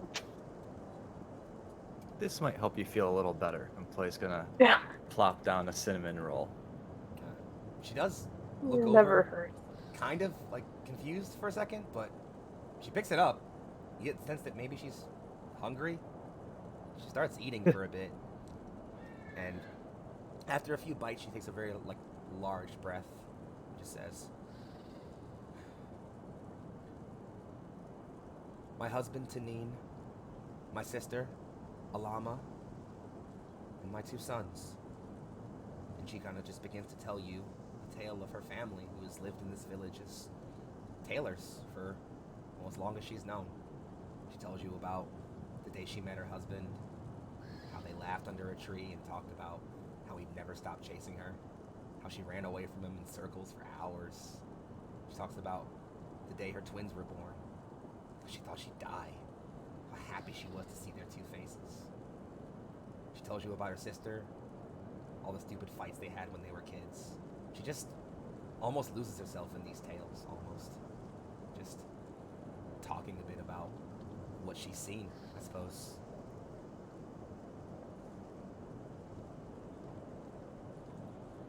Anything else?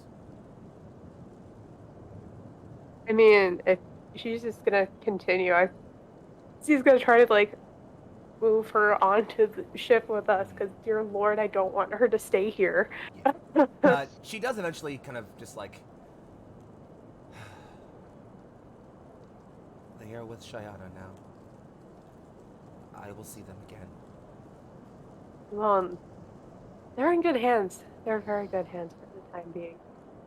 But doesn't that feel better? I mean, I know it made me so happy to hear all this and think of all of the other people that you can make happy with these stories. She smiles and says, I would tell their tale if people would hear it. Oh, I think we have a whole ship of people that would love to. She nods and just agrees to come with you all. And I think that's a pretty good spot for us to grab a break. How's that sound, huh? Cool. Good. Yeah. This has been a pretty intense first 2 hours, but I'm glad it's going well. Oh my god, it's only been 2 hours. I know, right? Yeah. Could have been the whole stream. Could have been the whole game. We're done. See you guys later. Bye. No, I'm kidding. Yeah, no, we'll be right back in a few minutes. Thanks so much for hanging out with us all. We'll see you all in a little bit. Don't go anywhere. We got some bloat whales to tame, all right? See you guys in a little bit. Bye, baby. Bye.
What's All good? right. Our players have just avoided a fight in Ploy's first pirate parlay as captain. Congratulations Good job, on Ploy. achieving that, by the way. You all did so great. I'm proud of you all. Wolf, sadly. Yeah, Captain. Congratulations. You okay, Wolf? No, let Yeah, Foxxii finish. I'll Sorry. set scene real quick and then we'll get to that. Don't worry, we'll get right to that. So it's been about just a few more minutes. You all scrambled, not so much ran, so much as just like hurriedly walked back to the ship. Just like, let's get the fuck out of here right now, please. And you rappel your way back up. You're back on Durga. The first mate gives the order to weigh anchor, as it were, and you find yourselves once again traveling back on the on the clouds, as it were, sailing along in Durga, or on Durga, and yeah. So I guess I'll leave the scene back to you guys as you are now firmly headed. You're back in the air, passing over the ruins of Seer Shal, as the first mate comes and says, "We got your friend. Where to now, Captain?" I think the plan was find us some bloat whales. You headed for that nest in the south. Yep. Aye. All right. And he just kind of again starts barking out orders at other soldiers randomly to get to kind of tell them to get moving. So you're traveling, and the captain kind of the first mate kind of does some looking around. You actually see him kind of take to the sky for a brief bit. He takes off, flies ahead for a little bit, and then kind of comes back and just lands and just says, "My estimates say it's about a 6 to 7 hour flight. Enough time for you guys to get some rest if you need." I think that's necessary. Yeah, you guys all look a little worse for wear these days. I'll handle the ship. You all decompress. He kind of just hobbles his way back towards the front of the deck. And you are left by yourselves. Ami's below deck keeping herself busy with some playthings. How are the other soldiers setting up? They are above deck still. They have not been taken below deck. You get the feeling that for at least a chunk of them, about maybe like somewhere between maybe 10 or 13 of them came with you. Maybe 8 or 9 of them have never ever been anywhere like this before and are just wide-eyed and just chittering constantly as they're just like moving around a bunch, just like constantly trying to get a sense of what's going on. But Bug Boy in particular, your noticeable friend, who you can only recognize because his garb looks a little bit different. He seems like he's maybe a little uncomfortable. You see him kind of like peek over the edge and just, and he kind of looks over the edge for a bit and then like shoots back immediately. Definitely just a bit nervous, maybe a bit uncomfortable in this environment. But the rest of them are kind of just buzzing about, no pun intended, trying to make themselves comfortable.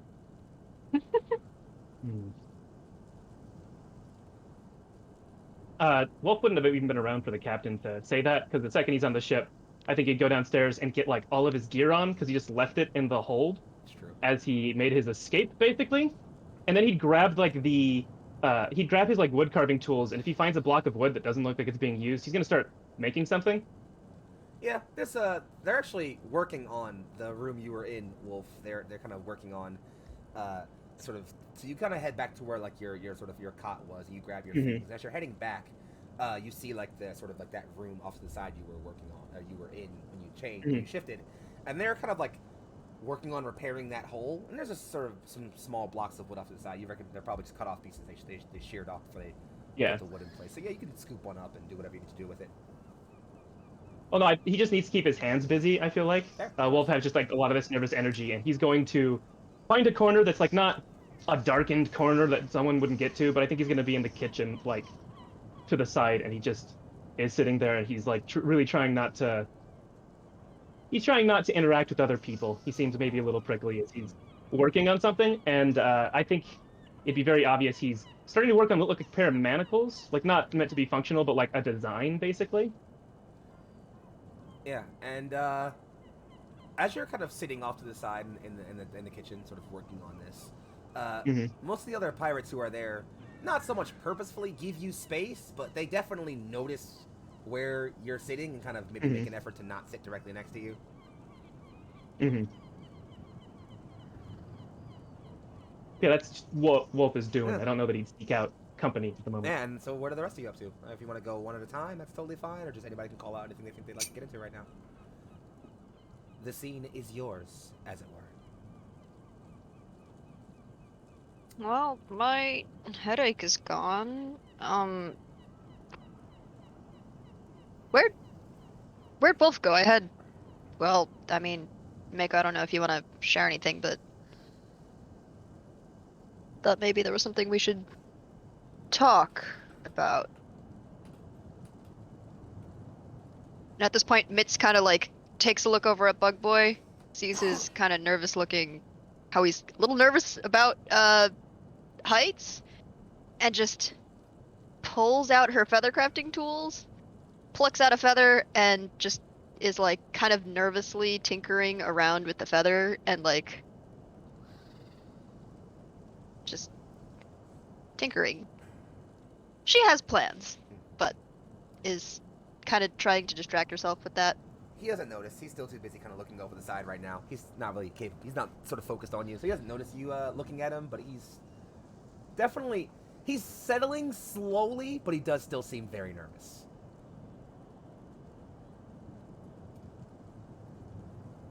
I mean, Yeah, I'm gonna walk over, sort of like pat him on the back and be like, "Welcome aboard. I know it's a lot to get used to. I was afraid of heights too before I met Durga." 2 weeks ago. I've been underground for most of my existence. This is very new. I can imagine. If it makes you feel any better, there's some rooms below deck without windows. You can hang out in there for a while if it'll make you feel better. I would like that, yes. Your friend mentioned there were books aboard? Yes, there are. I will admit, I haven't read any of them. I haven't been captain for very long. But I'm sure one of my either Z or Mitz, they can give you an idea of what kind of books we have.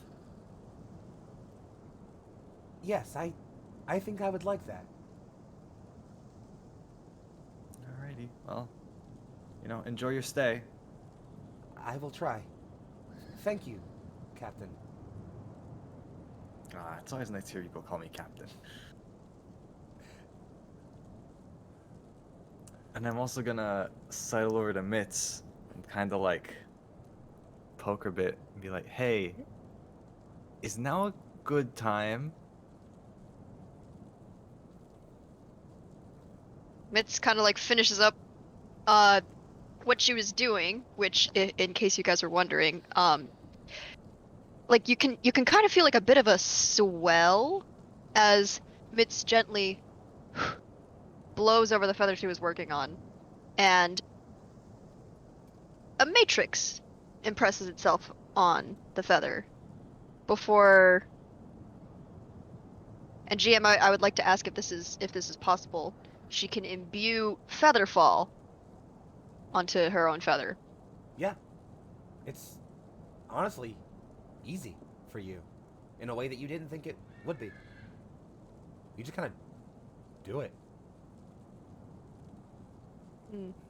It's like she kind of like gets like, okay, that was a lot easier than expected. Pulls out a bit of thread, wraps it around, and turns over towards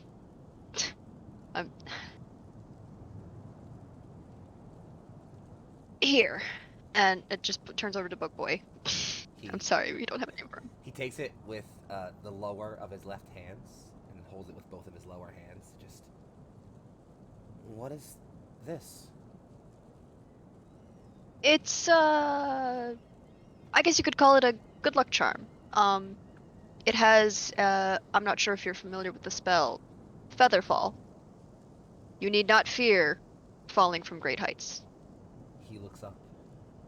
You know magic? I do.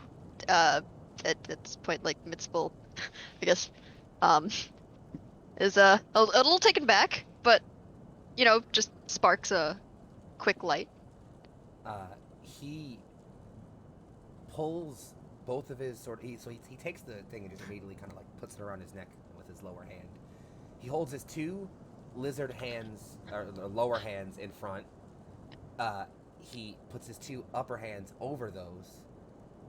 You'll see the slightest little flicker of flame manifest in that middle bit.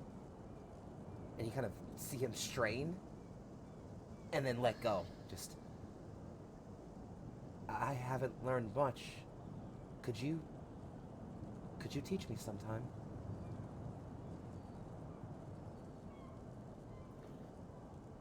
Yes, actually. Are you familiar with spell matrices? He says, I've read through a few in my time in the kingdom, yes. Ah, then we have much to talk about.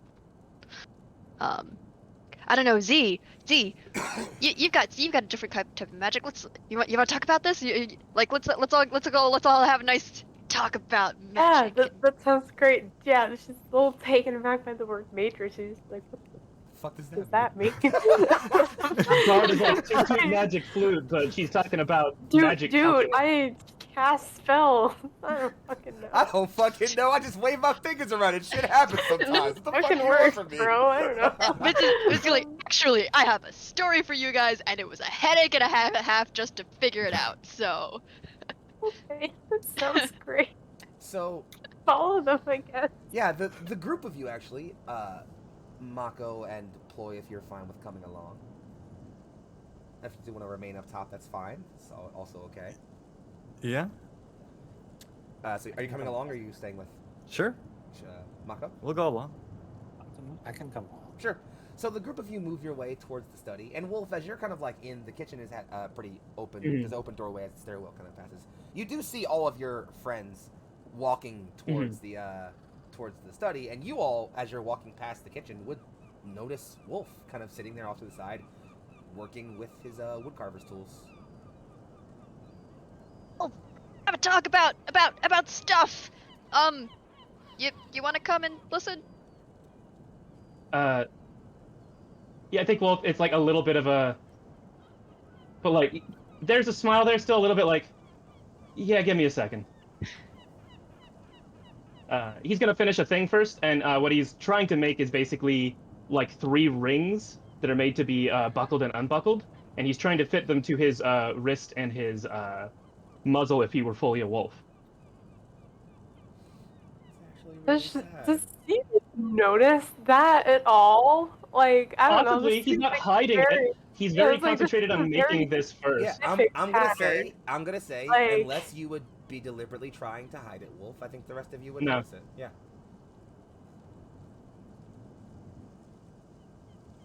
Wolf, I don't think I've ever seen you carve that pattern before.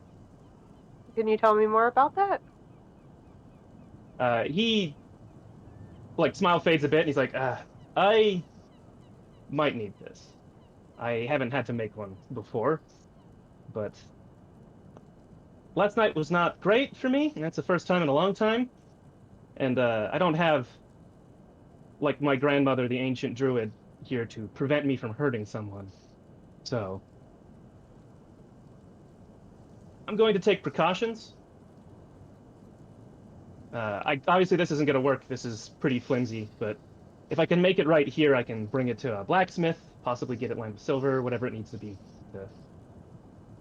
in case. He's like trying not to give a lot, but he doesn't lie, and he was going to tell people. He's just going to be concentrating on working on it, not trying like say much more for a second.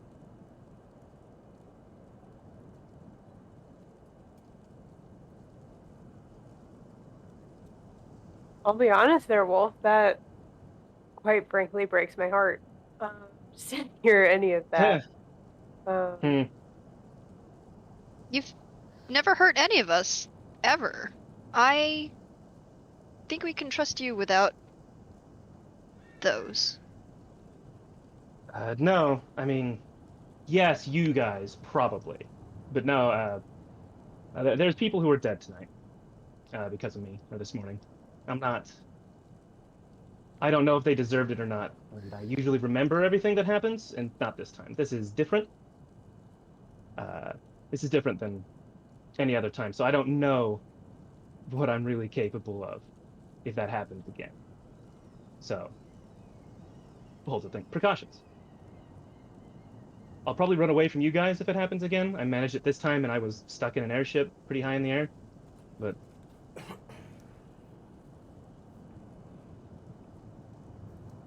Well, you know what you need more than those right now? And since we're in the kitchen, Floyd's gonna go back over to the oven, pull out a cinnamon roll, and say, "I saved you one." He did save you one. yeah, Wolf is very much just like, yeah, Floyd, that does sound great, thank you. And he's gonna take one and nibble on one. It's just the uncomfortable truth that Wolf is full. Yeah. He doesn't want to talk about that, so he's just gonna nibble on one, and he'll come and like follow you guys to be around you. He's not like trying to isolate himself. Just as he wants to finish this first. Mm-hmm.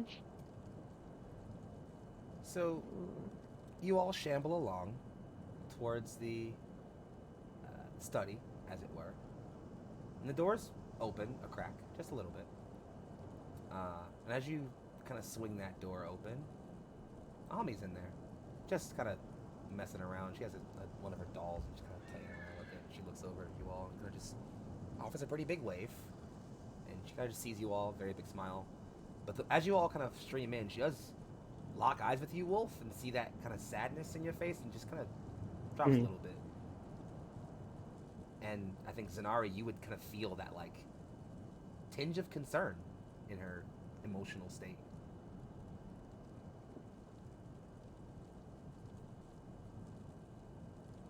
So you all If Wolf pile in. sees that, he would. Yeah, Oh, sorry. No, please, go ahead, please. If Wolf sees that, he would very much like try and put on a bit of a smile. It's like, this is a kid. I shouldn't burden them with my emotional things. Like, Wolf grew up in a very community-focused, like, town. So he's gonna try, like, not to burden her with that, I guess. She smiles back. She offers a smile back at you. Mm-hmm. Pretty childish smile. But as you all sort of pile in, she does kind of tug on the leg of Zanari's garments a bit. And you can kind of hear in your head just, "Are you all okay?" She'll mind link back. We're all okay. To varying extents, some more than others, but we're gonna be okay in time.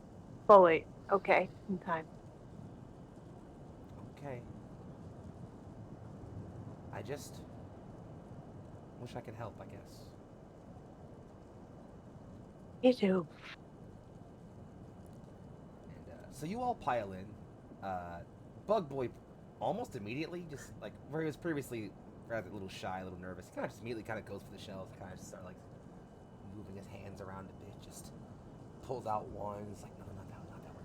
Just kind of keeps moving around for a bit. Eventually, he has like 3 or 4 stacked under like each of his lower arms, and like 4 more in his right upper arm. And he's just like, this should be a good start for me, I think. Thank you all very much. I sense you all have some discussion to do, so I will offer you all the privacy. But thank you again for your kindness. I hope we can speak soon. Of course. He shambles on about his way down, off to the hall, so he finds a little corner to go busy himself in. And yeah, all of you are here. There aren't really necessarily any chairs in this study. There's one off in the corner, like a big comfy one. But you get the sense this is maybe meant to feel like 1 or 2 people tops and not like a group setting. So you could all sit on the floor in a circle or something if you wanted to. But other than that, Yeah, crisscross apples last time. Yeah. is Literally that, about is that to what we're say doing? that's If that's what we're doing, that's what we're doing. Yes. But Just before like that, back home. Mitz is going to just like So, after that unexpected meeting that I had yesterday, and well, if we can talk about the background, I learned a thing about the universe and creation, and Mitz is going to actually cast creation, and just in like this like 5 foot or 5 You've foot seen like the door of truth. Sorry. yeah cube of just like where we're about to sit, you can kind of just like see like different things sort of like just pop into existence and then disappear, pop into existence, disappear until finally like it's just incredibly plush, like almost like beanbag, like soft chairs that are like covered in like a soft fabric, like just like these really lumpy, like, you know, sit down and like comfortable, like,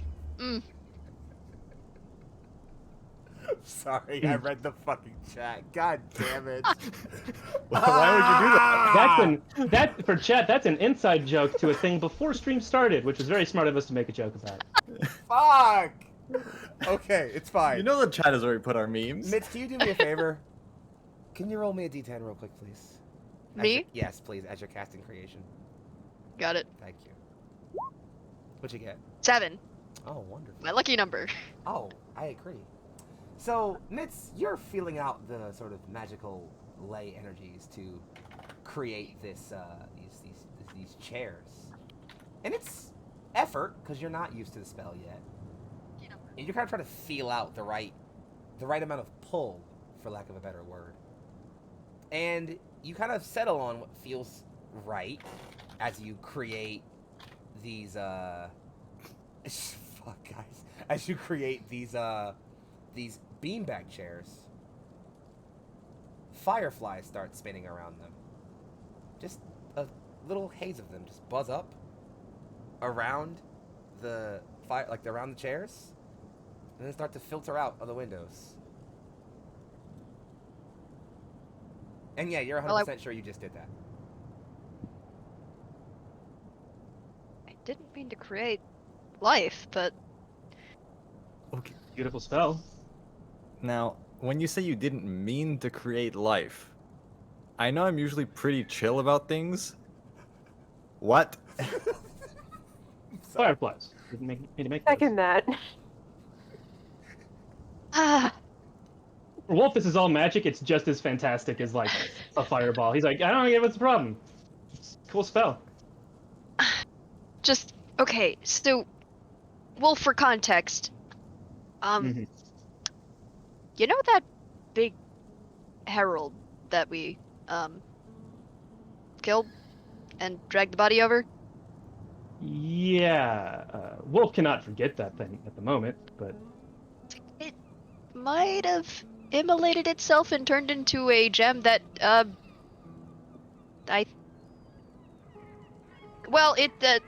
Hey, Miss, did you just look at your hands? yes. You mentioned the gem, right? Mm-hmm. It's on your left palm. And by on, I mean in. It's a part of me now. Was this there beforehand? It This wasn't. wasn't here I beforehand. just assumed you had a new. It wasn't. I just thought you had a stylish new piercing that I didn't notice until now. Excuse me. It's like this wasn't here beforehand, right? It wasn't, because I was going to use it to make a javelin. And now I can't. Oh, He gets some of the magic loot. We have to share. That's true. Although Yeah. I did leave the monster's head, and it's still back there, just so you know. Okay. If the body disintegrated, the head was fine, it seems. Okay. Anyway, We'll talk about that later. but continue. Yeah. Sorry, man. And Z, you were telling a story that you said you didn't know the words to. oh, didn't understand a Interesting. lick of it. Okay. I A voice pipes Travel. up in two of your heads. I did.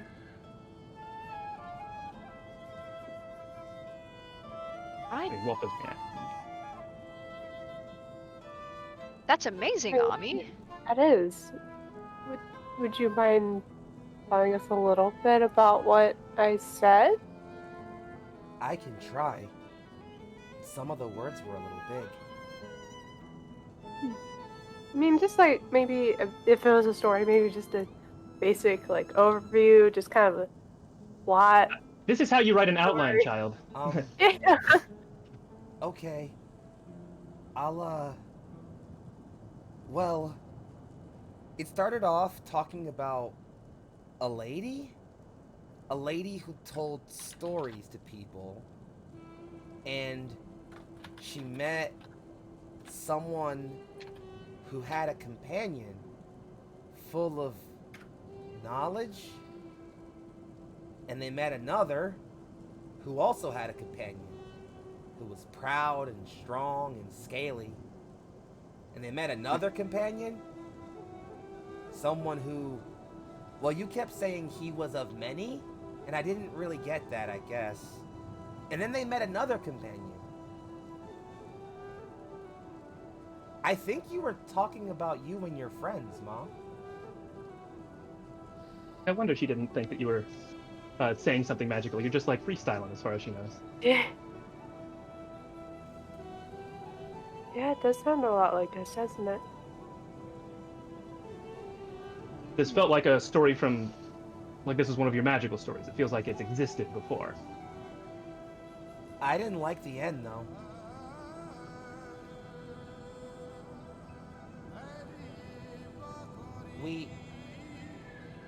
We lost Auntie Mitz. She went somewhere. Not with Mom. Somewhere else? And then the rest of you died.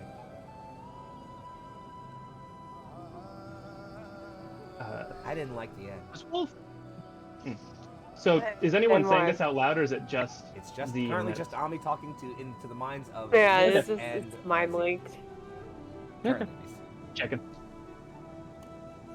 Although I guess you would have noticed, like, Mitz, like, Oh yeah, look up they're. and look over. Like, Also, I'm sure that the side of the conversation Zanari has is the side that we hear, unless she's also mind blinking. she also mind links, yes. Yeah, I'm just mind linking for the sake of like Kalashtar hearing half energy! of a conversation. It's fine. So it's like, oh, this is what it's like to have a conversation with no sense. Kalashtar gang! Yeah, I understand. I understand why you don't. I quite frankly don't either. I think somewhere mid in this conversation, Wolf's like, I know Z does this, but, and points to Mitz, that's new, right? You seem to be involved in this conversation a little. I Yeah, can't hear it, but I can see faces. that's new, and I think it has something to do with what happened. New And I abilities. think- Sounds great. And I think I know where I went. Hmm.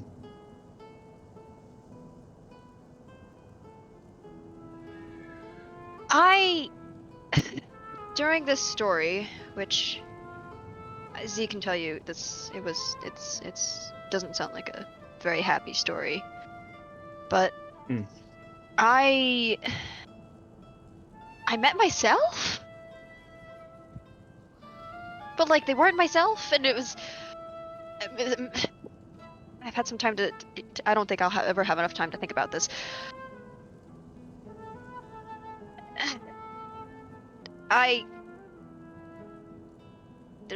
There's no good way to put about this, but Z, I think I'm your brother-in-law now? Nah. Oh, That's one way to phrase it, I guess. I mean, welcome to the family. I don't know if that was entirely like You may want to your clarify. choice or it anything, seems- but Did you get married also to a godly being? I met myself, and myself is, Mm-hmm. but he's not me. He, Mm-hmm. I saw the entire creation of the universe up until its death, Okay. and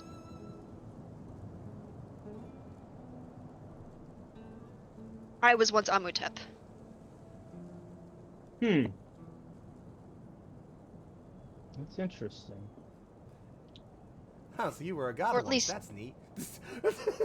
Or at least that's what it is. Wolf doesn't is know how to what- process that. It's like, I used okay. to work in middle Doesn't management. even believe in God. Wolf doesn't even believe in gods, though. Like, not in they don't exist, but in, like, I'm sorry. he doesn't believe that they're I just worthy of love worship. that a So he's lot. like, Just cool. like, oh wow, I used to be a god once. That's cool. I used to Like, do pro wrestling back in the Yeah, day. I don't know if I believe him either, but Oh, he Wolf said, believes you. He's not that and honestly, impressive. Wolf, yeah, and honestly, Wolf, I think I'm starting to see what you think. I think I'm starting to agree with how you feel about gods because sounds just the story that I was told. It sounds like they're a bit like children playing with the strings of fate.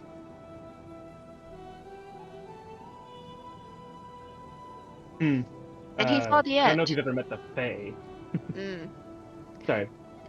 It's like he saw the end. He saw that end. Or I did. And we didn't like it.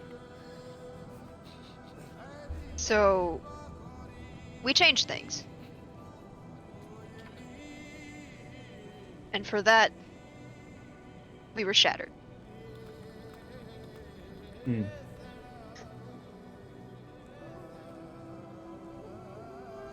I don't know, just apparently the universe is actually just one giant spell matrix. Hmm. It's The just Druids often believe so. Maybe not spell matrix, but they believed everything was magic. Everything is magic. It's what they can do to magic. I wish I had learned any of it, but that makes sense to me. I don't know that I understand what that experience is like to say, oh, in a past life I was this or that, but it doesn't make you any different from who you are now.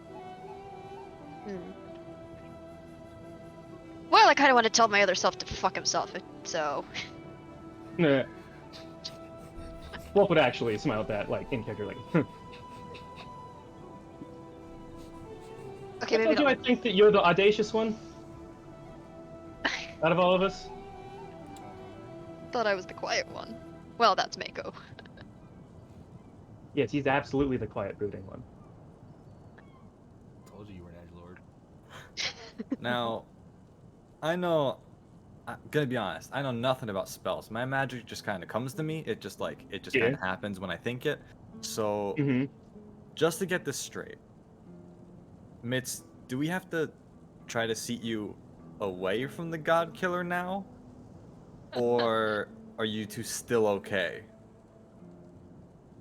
Point of being given the power to kill something is to decide when not to, generally. True. The difference between Cully and all of us is we choose not to more often than we don't. Well, other me made the decision to change things. And if that's how things ended the first time, I think I rather agree. But he made the decision to change things. And I don't have to follow his plans. I don't have to do what he thinks he says, what he thinks is right. I can do what I think is right. Okay. That's good. I think that's the healthiest way to look at it. Wolf is in a position of like, it's better for me to talk about someone else's problems. So he's like, yeah, what we had to learn very often is the things that your impulses, the other side of you that you don't control, isn't you. I agree, we don't have to do what he says. Yeah. Good, because Wolf's not going to ask what he even asked for either. He's just 100% down, like, yeah, if you don't want to, let's not.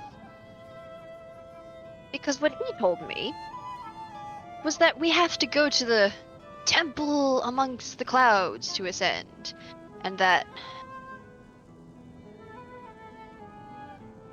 See, I don't know how to put this. he said the child must die. Well, must be destroyed. I disagree. Mm. Yeah, almost like a little more tense just at that of like, And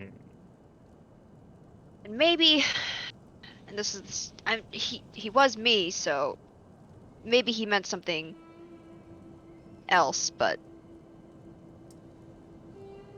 Out the port window, as you all look, you can see that volcano you saw the night Wolf shifted. Still dribbling bits of magma. And you all feel, all of you, this chill down your spine as you look at it. Just this jolt of electricity.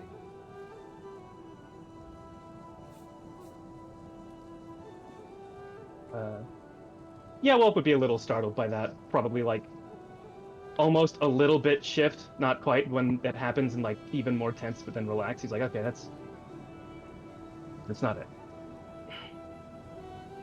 Huh, so you felt that too? It's similar to what happened last night, just not remotely as strong. Jangles anyways, the thing manacled now. Just the only thing that I think I need to be clear about is I think that there's another one of these guardian things or something like it out there. I don't know how I can say or explain. I just feel it. I mean, I certainly feel it too, and I agree.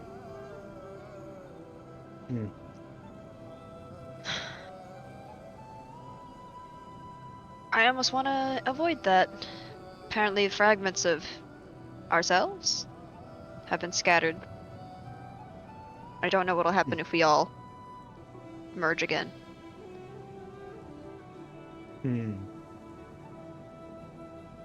Are you saying My there's bits problems. of me somewhere? No, bits of her and the previous god version of herself, I assume. Oh, that makes more sense.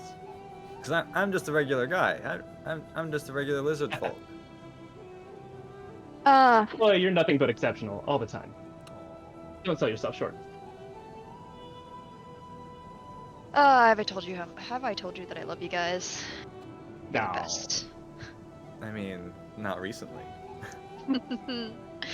All right, enough about my problems. Mako, how? Well, they're important for us to know, I think. Aren't we fighting god things? Cousins, I guess. I just when Callie was talking to me, she said she wanted to replace the 8 of them, and I assumed she meant the Ymir, but she said higher than that, so I'm assuming there's something more about the gods that's happening. Kali is trying to do something about it. Possibly, maybe the god beasts? Not sure. It seems godly things are happening. There were 10 gods and 8 god beasts. 8 and 8 was the answer. 8 god beasts and 8 gods. Which 8 she speaks of? Well, they already have Actually, spells. I apologize. Hmm? Are there 8 gods? There's 8 recognized by Could the be, Pantheon, right? usually. Yes. There's usually 8 gods, correct? But right now there are 7. Mhm. So maybe that although- lowers the options down to not talking about the gods. Not many we know should that assume she there are was up to only date on 7, her. though. Right, exactly. Well, regardless. Looks like she's. Mako, you've been pretty quiet. I mean, Wolf wouldn't know that he had a bit of a thing last night, but I guess you guys would, because he did react to it, but Yeah, I was like, feeling any better? I don't know. I have had a lot to think about in the past day. Alright. I guess you may have some questions that I should answer. For starters, that weird doll that's been appearing around me.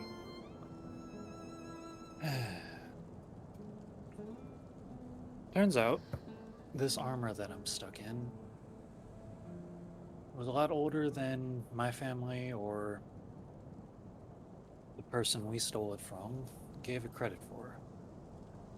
You recall the caretakers from Temen's story? Yes. They Kinda. suffocated the god beasts to keep them from rampaging. Mm-hmm. This armor originates from them. What's more, the soul, or at least a fragment, of one of the caretakers is bound to it, much in the same way that mine is. And it's not just me, and it's not just them in here. I don't know why, I don't know how, and I don't know how many, but it's so many soul fragments.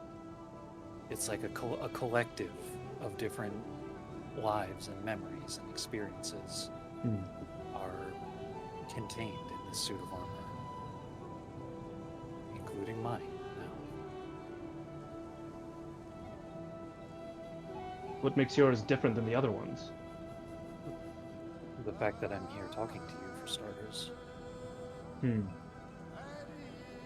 I guess, for all I know, I could just be its current occupant. And maybe in the future I'll become something like what I've seen. And speaking of the future, I don't quite understand this myself, but I've been seeing visions. At first I thought they were simply the memories of the past of the other inhabitants of this armor, but one that I saw stands out to me as troubling, distressing even. I saw a battlefield with the aftermath, I can only suppose, of some great conflict, and on it I saw 4 figures that I can only describe as familiar. While I'd only been seeing the past up until now, I worry that may have been a glimpse into all of our future. The 4 figures I saw, they were dead, slaughtered.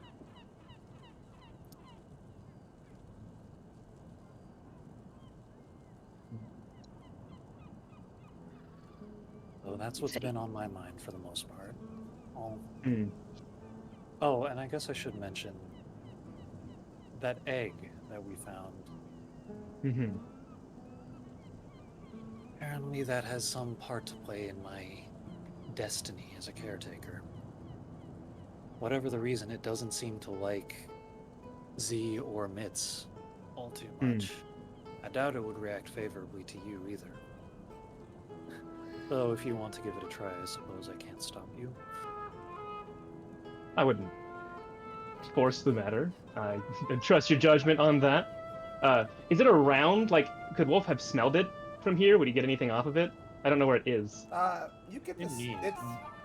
Is it still in you, Mako? I think so. Oh yeah, then Mako Would you like smells to see? faintly of brimstone for some reason. And you thought it might have just been like the town you were in, but you've been out of that town for a while now. It's still lingering all over.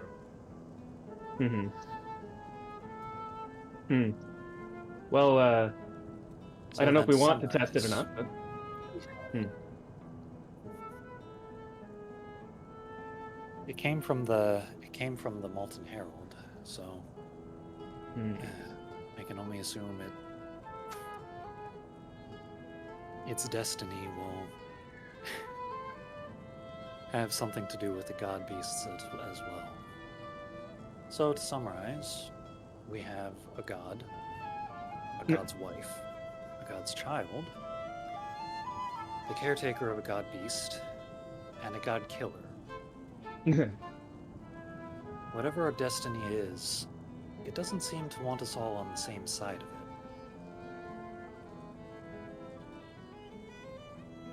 Fuck that, let's do it anyways. Yeah, too bad. I mean, past me apparently went through a lot of trouble to say fuck it anyways, so.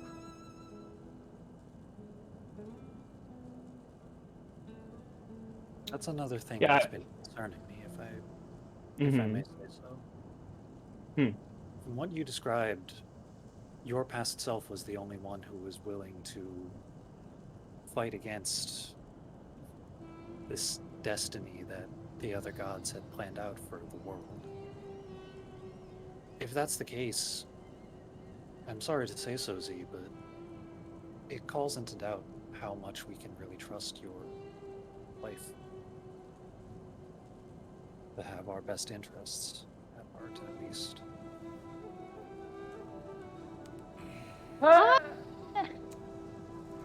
It's funny you should know. say that, Fair actually. logic. Fair logic. The moment you say that, Mako, Ami looks up at you. A bit of wind starts to gather around all of you, and it's definitely not coming from outside.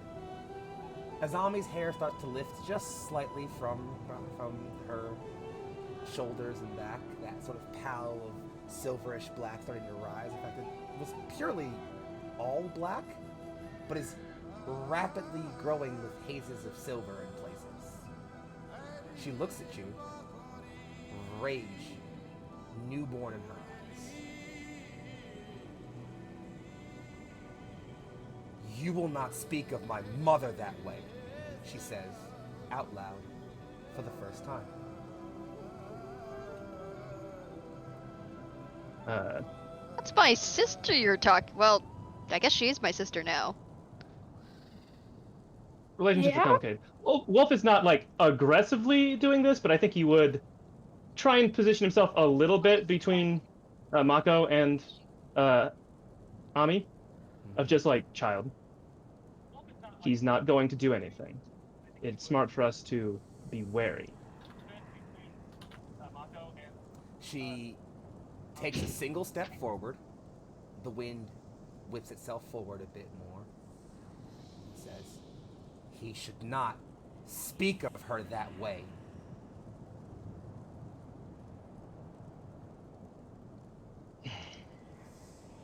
I think- was just trying to calm her down. Like, it will be fine.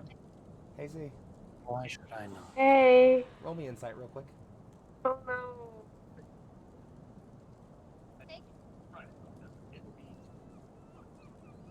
Let's see it. Let's see it. Natural Oh, 20. wow. Your child is having a 20. tantrum. Perfecta. Wait, what? Your child is having a tantrum. Oh, okay. It's just a tantrum that happens to be the avatar state. It's fine. It's fine.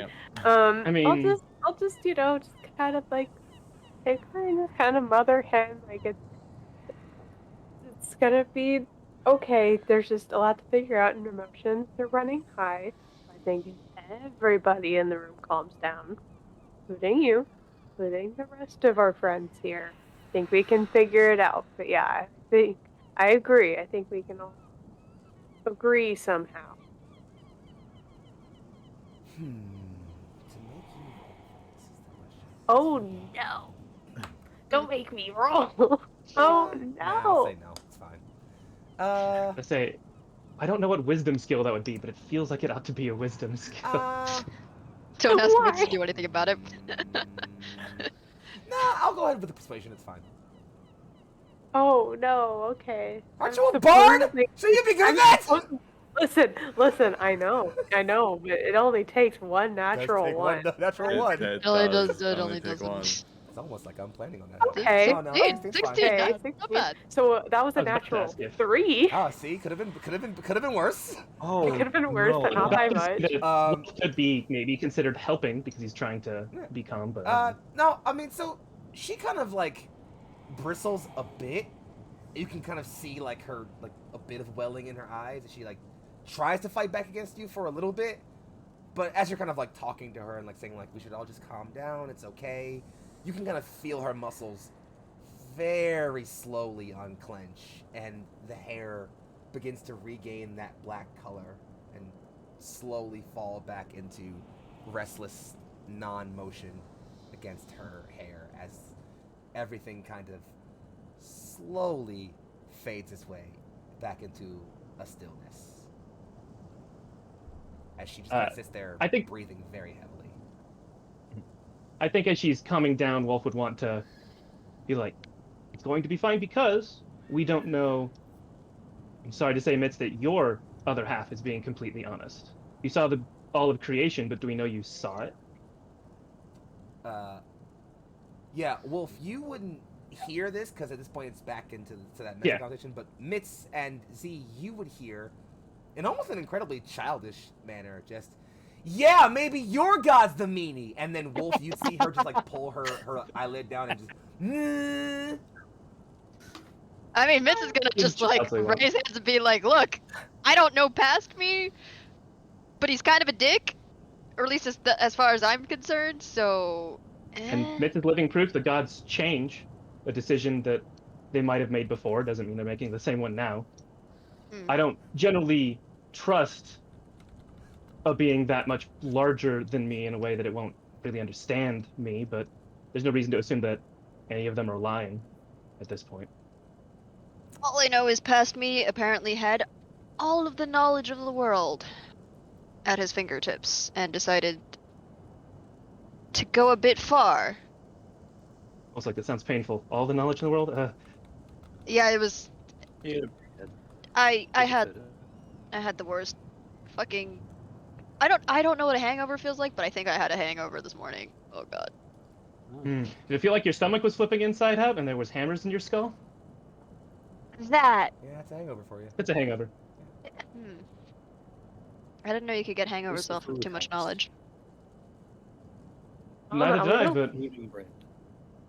I often feel smarter when I'm drinking, but that's more of an accident. I'm sorry, that's really good. So, she finally settles.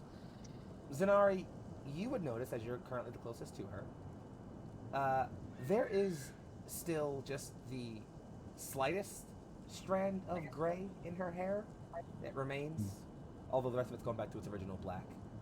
She appears to have settled now.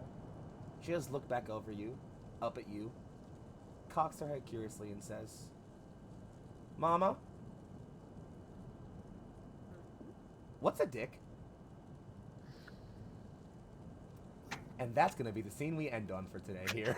What? No. Excuse me? What the fuck? Why Why? would you do that? Very funny.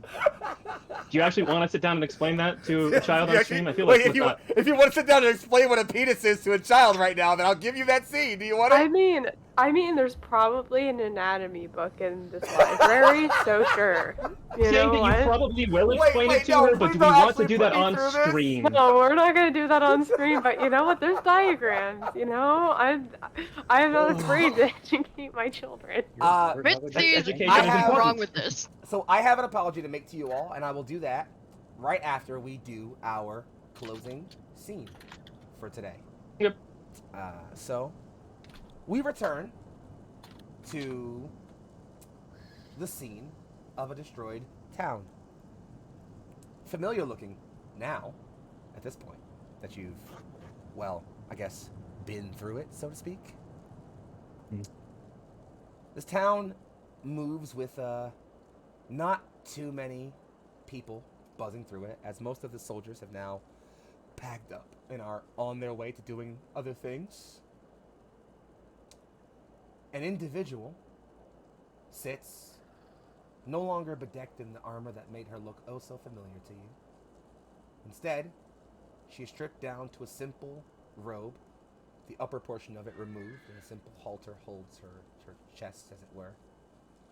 Her shoulders are broad, body covered in scars and bruises. She is kneeled in a meditative position. A blade is in front of her, though it is not horizontal on the ground.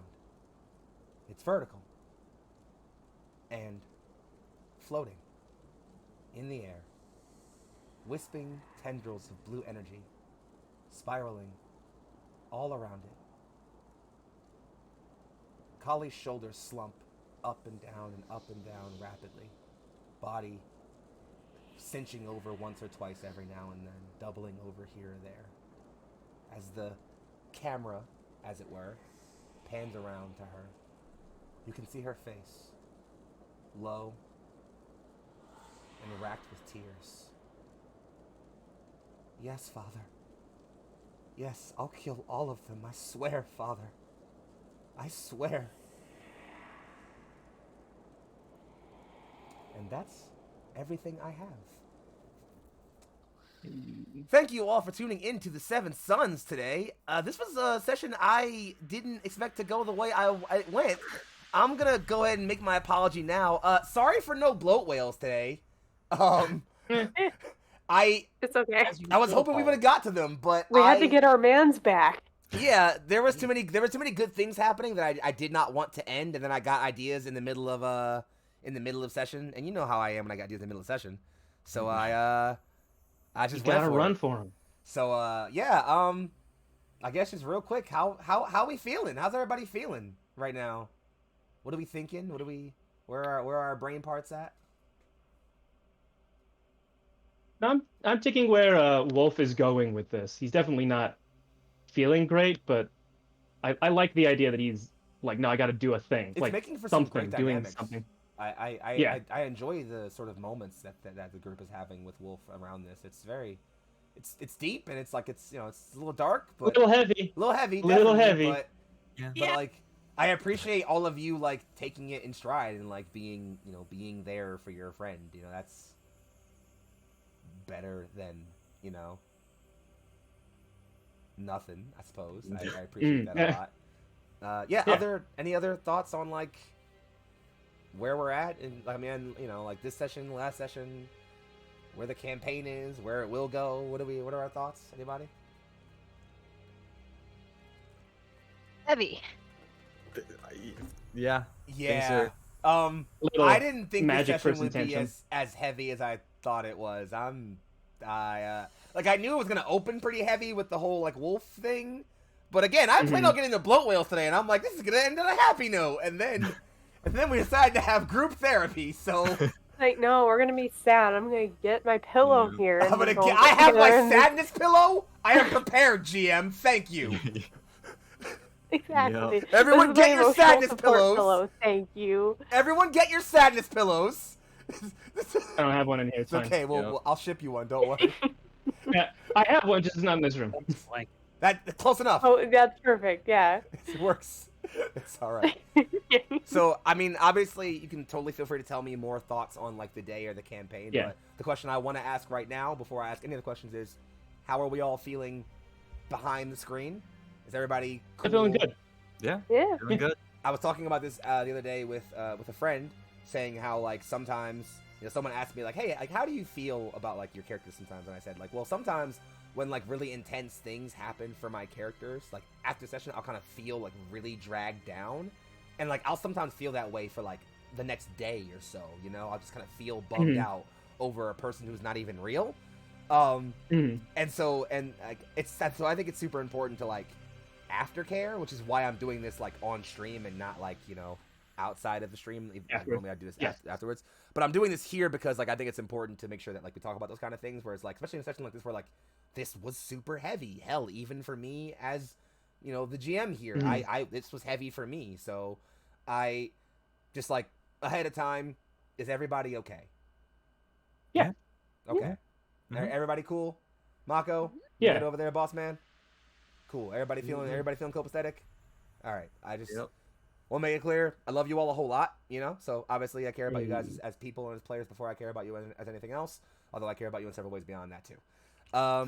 Hey. Yeah, other than that, I guess I don't think I have too many like post breakdown questions to ask like on camera. We'll save those for like when we kick us off here. So I guess in the interest of saving ourselves time and everything, why don't we just go ahead and do the outro so I can make announcements, and then we'll go ahead and kick us on off to our evenings. How's that sound? So you know what? Let's do a little different. Let's do reverse overlay order for the outros. How's that? How's that? Let's bring it back. Let's run it back. Let's run it backwards. No. wait, doesn't that mean you do outro first? Nope. Oh no. Oh God. All right. Oh no, I'm gonna. Okay. Once again, hello. My name's Lucian. I played our pair of lizards, one giant, one folk. And you can find me here in 2 weeks again because I don't do anything else online besides hang out on Hey, Discord sometimes. We gotta get you in more we'll stuff. get him on dude. I more games. realize Not that. to worry. Yeah. We gotta get you some more Yeah. stuff. Maybe I one will day. drag you if I have to. It's true. Oh. Don't worry, we'll talk anyway. Yeah. Anything else you wanna plug? Talk about anything? No, I got nothing else. That's all for me. Fair. Thank you for some. We talked about it in the break, but thank you for some great moments today. They were wonderful. I appreciate them a lot, honestly. Heck, whenever you're ready. All right, hey guys, it's me, Sir Heckalot. Um, well, I played Z first. Let's talk about who I played first. I played Z, the College of Spirits Bard, as per usual. It was crazy. You can find me on Twitch and Twitter at Sir Heckalot. Just all of the social medias, and that's usually the best place to find me and what I'm doing, especially since I'm getting busier with vet school and stuff because classes start on Monday. Hey, Nice. But yeah, in terms of where you can find me here, you can find me on the Discord, as well as in here, obviously, Seven Suns, as well as in his divine name. We're kicking that back up It's tomorrow. back. It's finally back back! after so long. But yeah, you can find me and a bunch of TPK stuff like in heckin' month from today. We're gonna have our Odyssey of the Dragonlords campaign. Dun, dun, Oathsworn, Ooh. GM'd by the lovely Turk, who is also in his divine name with me. And you should definitely check it out because like he is a total like classics nerd, and this is totally his thing. So definitely check it out. Yeah, it's fine if I say that. I can say it. But yeah. Other than that, just follow me to see what I'm gonna do next. But let's keep on keeping on. you won't believe what she does next. Oh, and again, similarly to you, thank you for some very, very impactful and meaningful scenes today. I felt like they meant a lot. Dan, whenever you're ready. Oh no, we can't hear you. You're not real. Hi. Wait, Oh, it's so Oh, maybe it's great. just lagging. Oh, is it just lag? It could just be lag. Yeah. That's What fine. happened? just go, Dan. Oh no, you're good. Yeah, Oh You're good. no, whenever it's you're ready, fine. go ahead. Yeah, that was strange. That was first.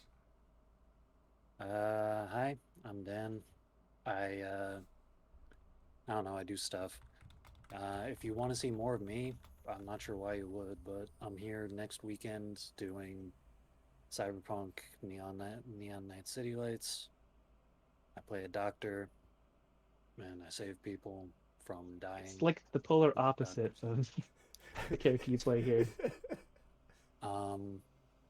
And then you can follow me on Twitter because I've got a Twitter at LandTheDan. And what you should also do is you should subscribe to the Neon Lights YouTube channel. That's Where true. you can see VODs of all of our streams. If you missed an important lore bit, that'd be the place to go catch up. And I'm the one who maintains that, so big numbers going up will make me feel good. And we want to make Dan feel good because he Give puts him in the important work. serotonin. Yeah. Yeah, no, Mhm. Dan does a lot of important work for us behind the scenes, not only managing our YouTube and handling all of our VOD exports, he also handles all of our social media. So everything from our Twitter to posting on Discord when it comes to stuff like that. Like, he handles all that stuff for us. He also is the one to make sure we always have a blurb and a title for every stream, which I forget, like, almost every fucking time. So, super appreciate him for that. Thank you for all the work you do. And again, thank you also today for some impactful scenes. I thought Mako's description of what was happening to him was great. I love that a lot. We'll talk more about it after stream. But yeah, I appreciate that a lot. Michelle, whenever you're ready. Hi, I'm Michelle. I played Fitz, our Quattlefolk wizard, who has stuff to think about now. Again. You can find me nowhere. I'm kidding. You can find me on Discord, maybe. Yeah, Maybe. maybe sometimes. Occasionally.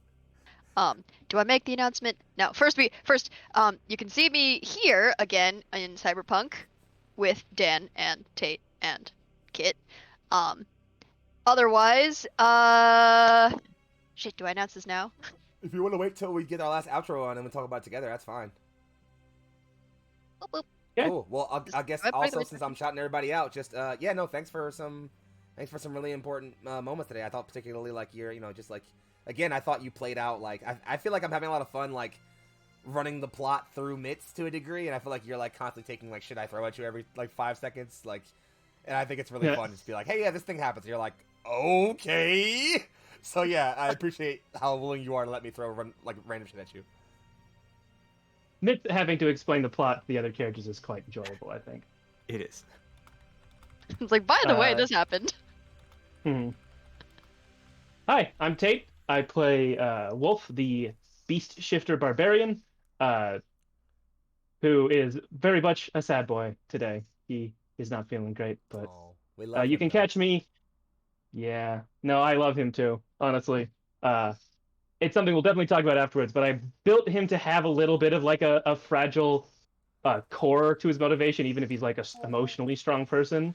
So like, this is kind of a thing I was expecting to some extent, of like him putting a lot on himself. So it's entertaining for me, even if it's just deeply sad. Yeah, it's the sads. We're on this is the sadness stream now, guys. If you were wondering.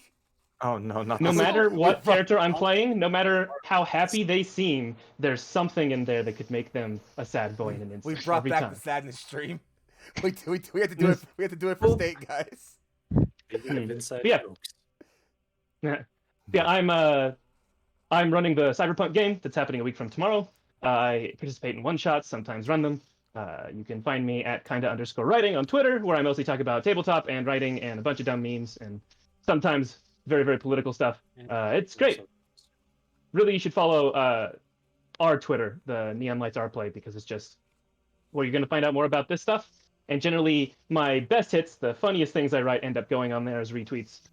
So It's actually pretty true. it's really like a highlight of several of our Twitters together. It's very like the good. best of it's like the best of our Twitters, to be honest, as curated by Dan.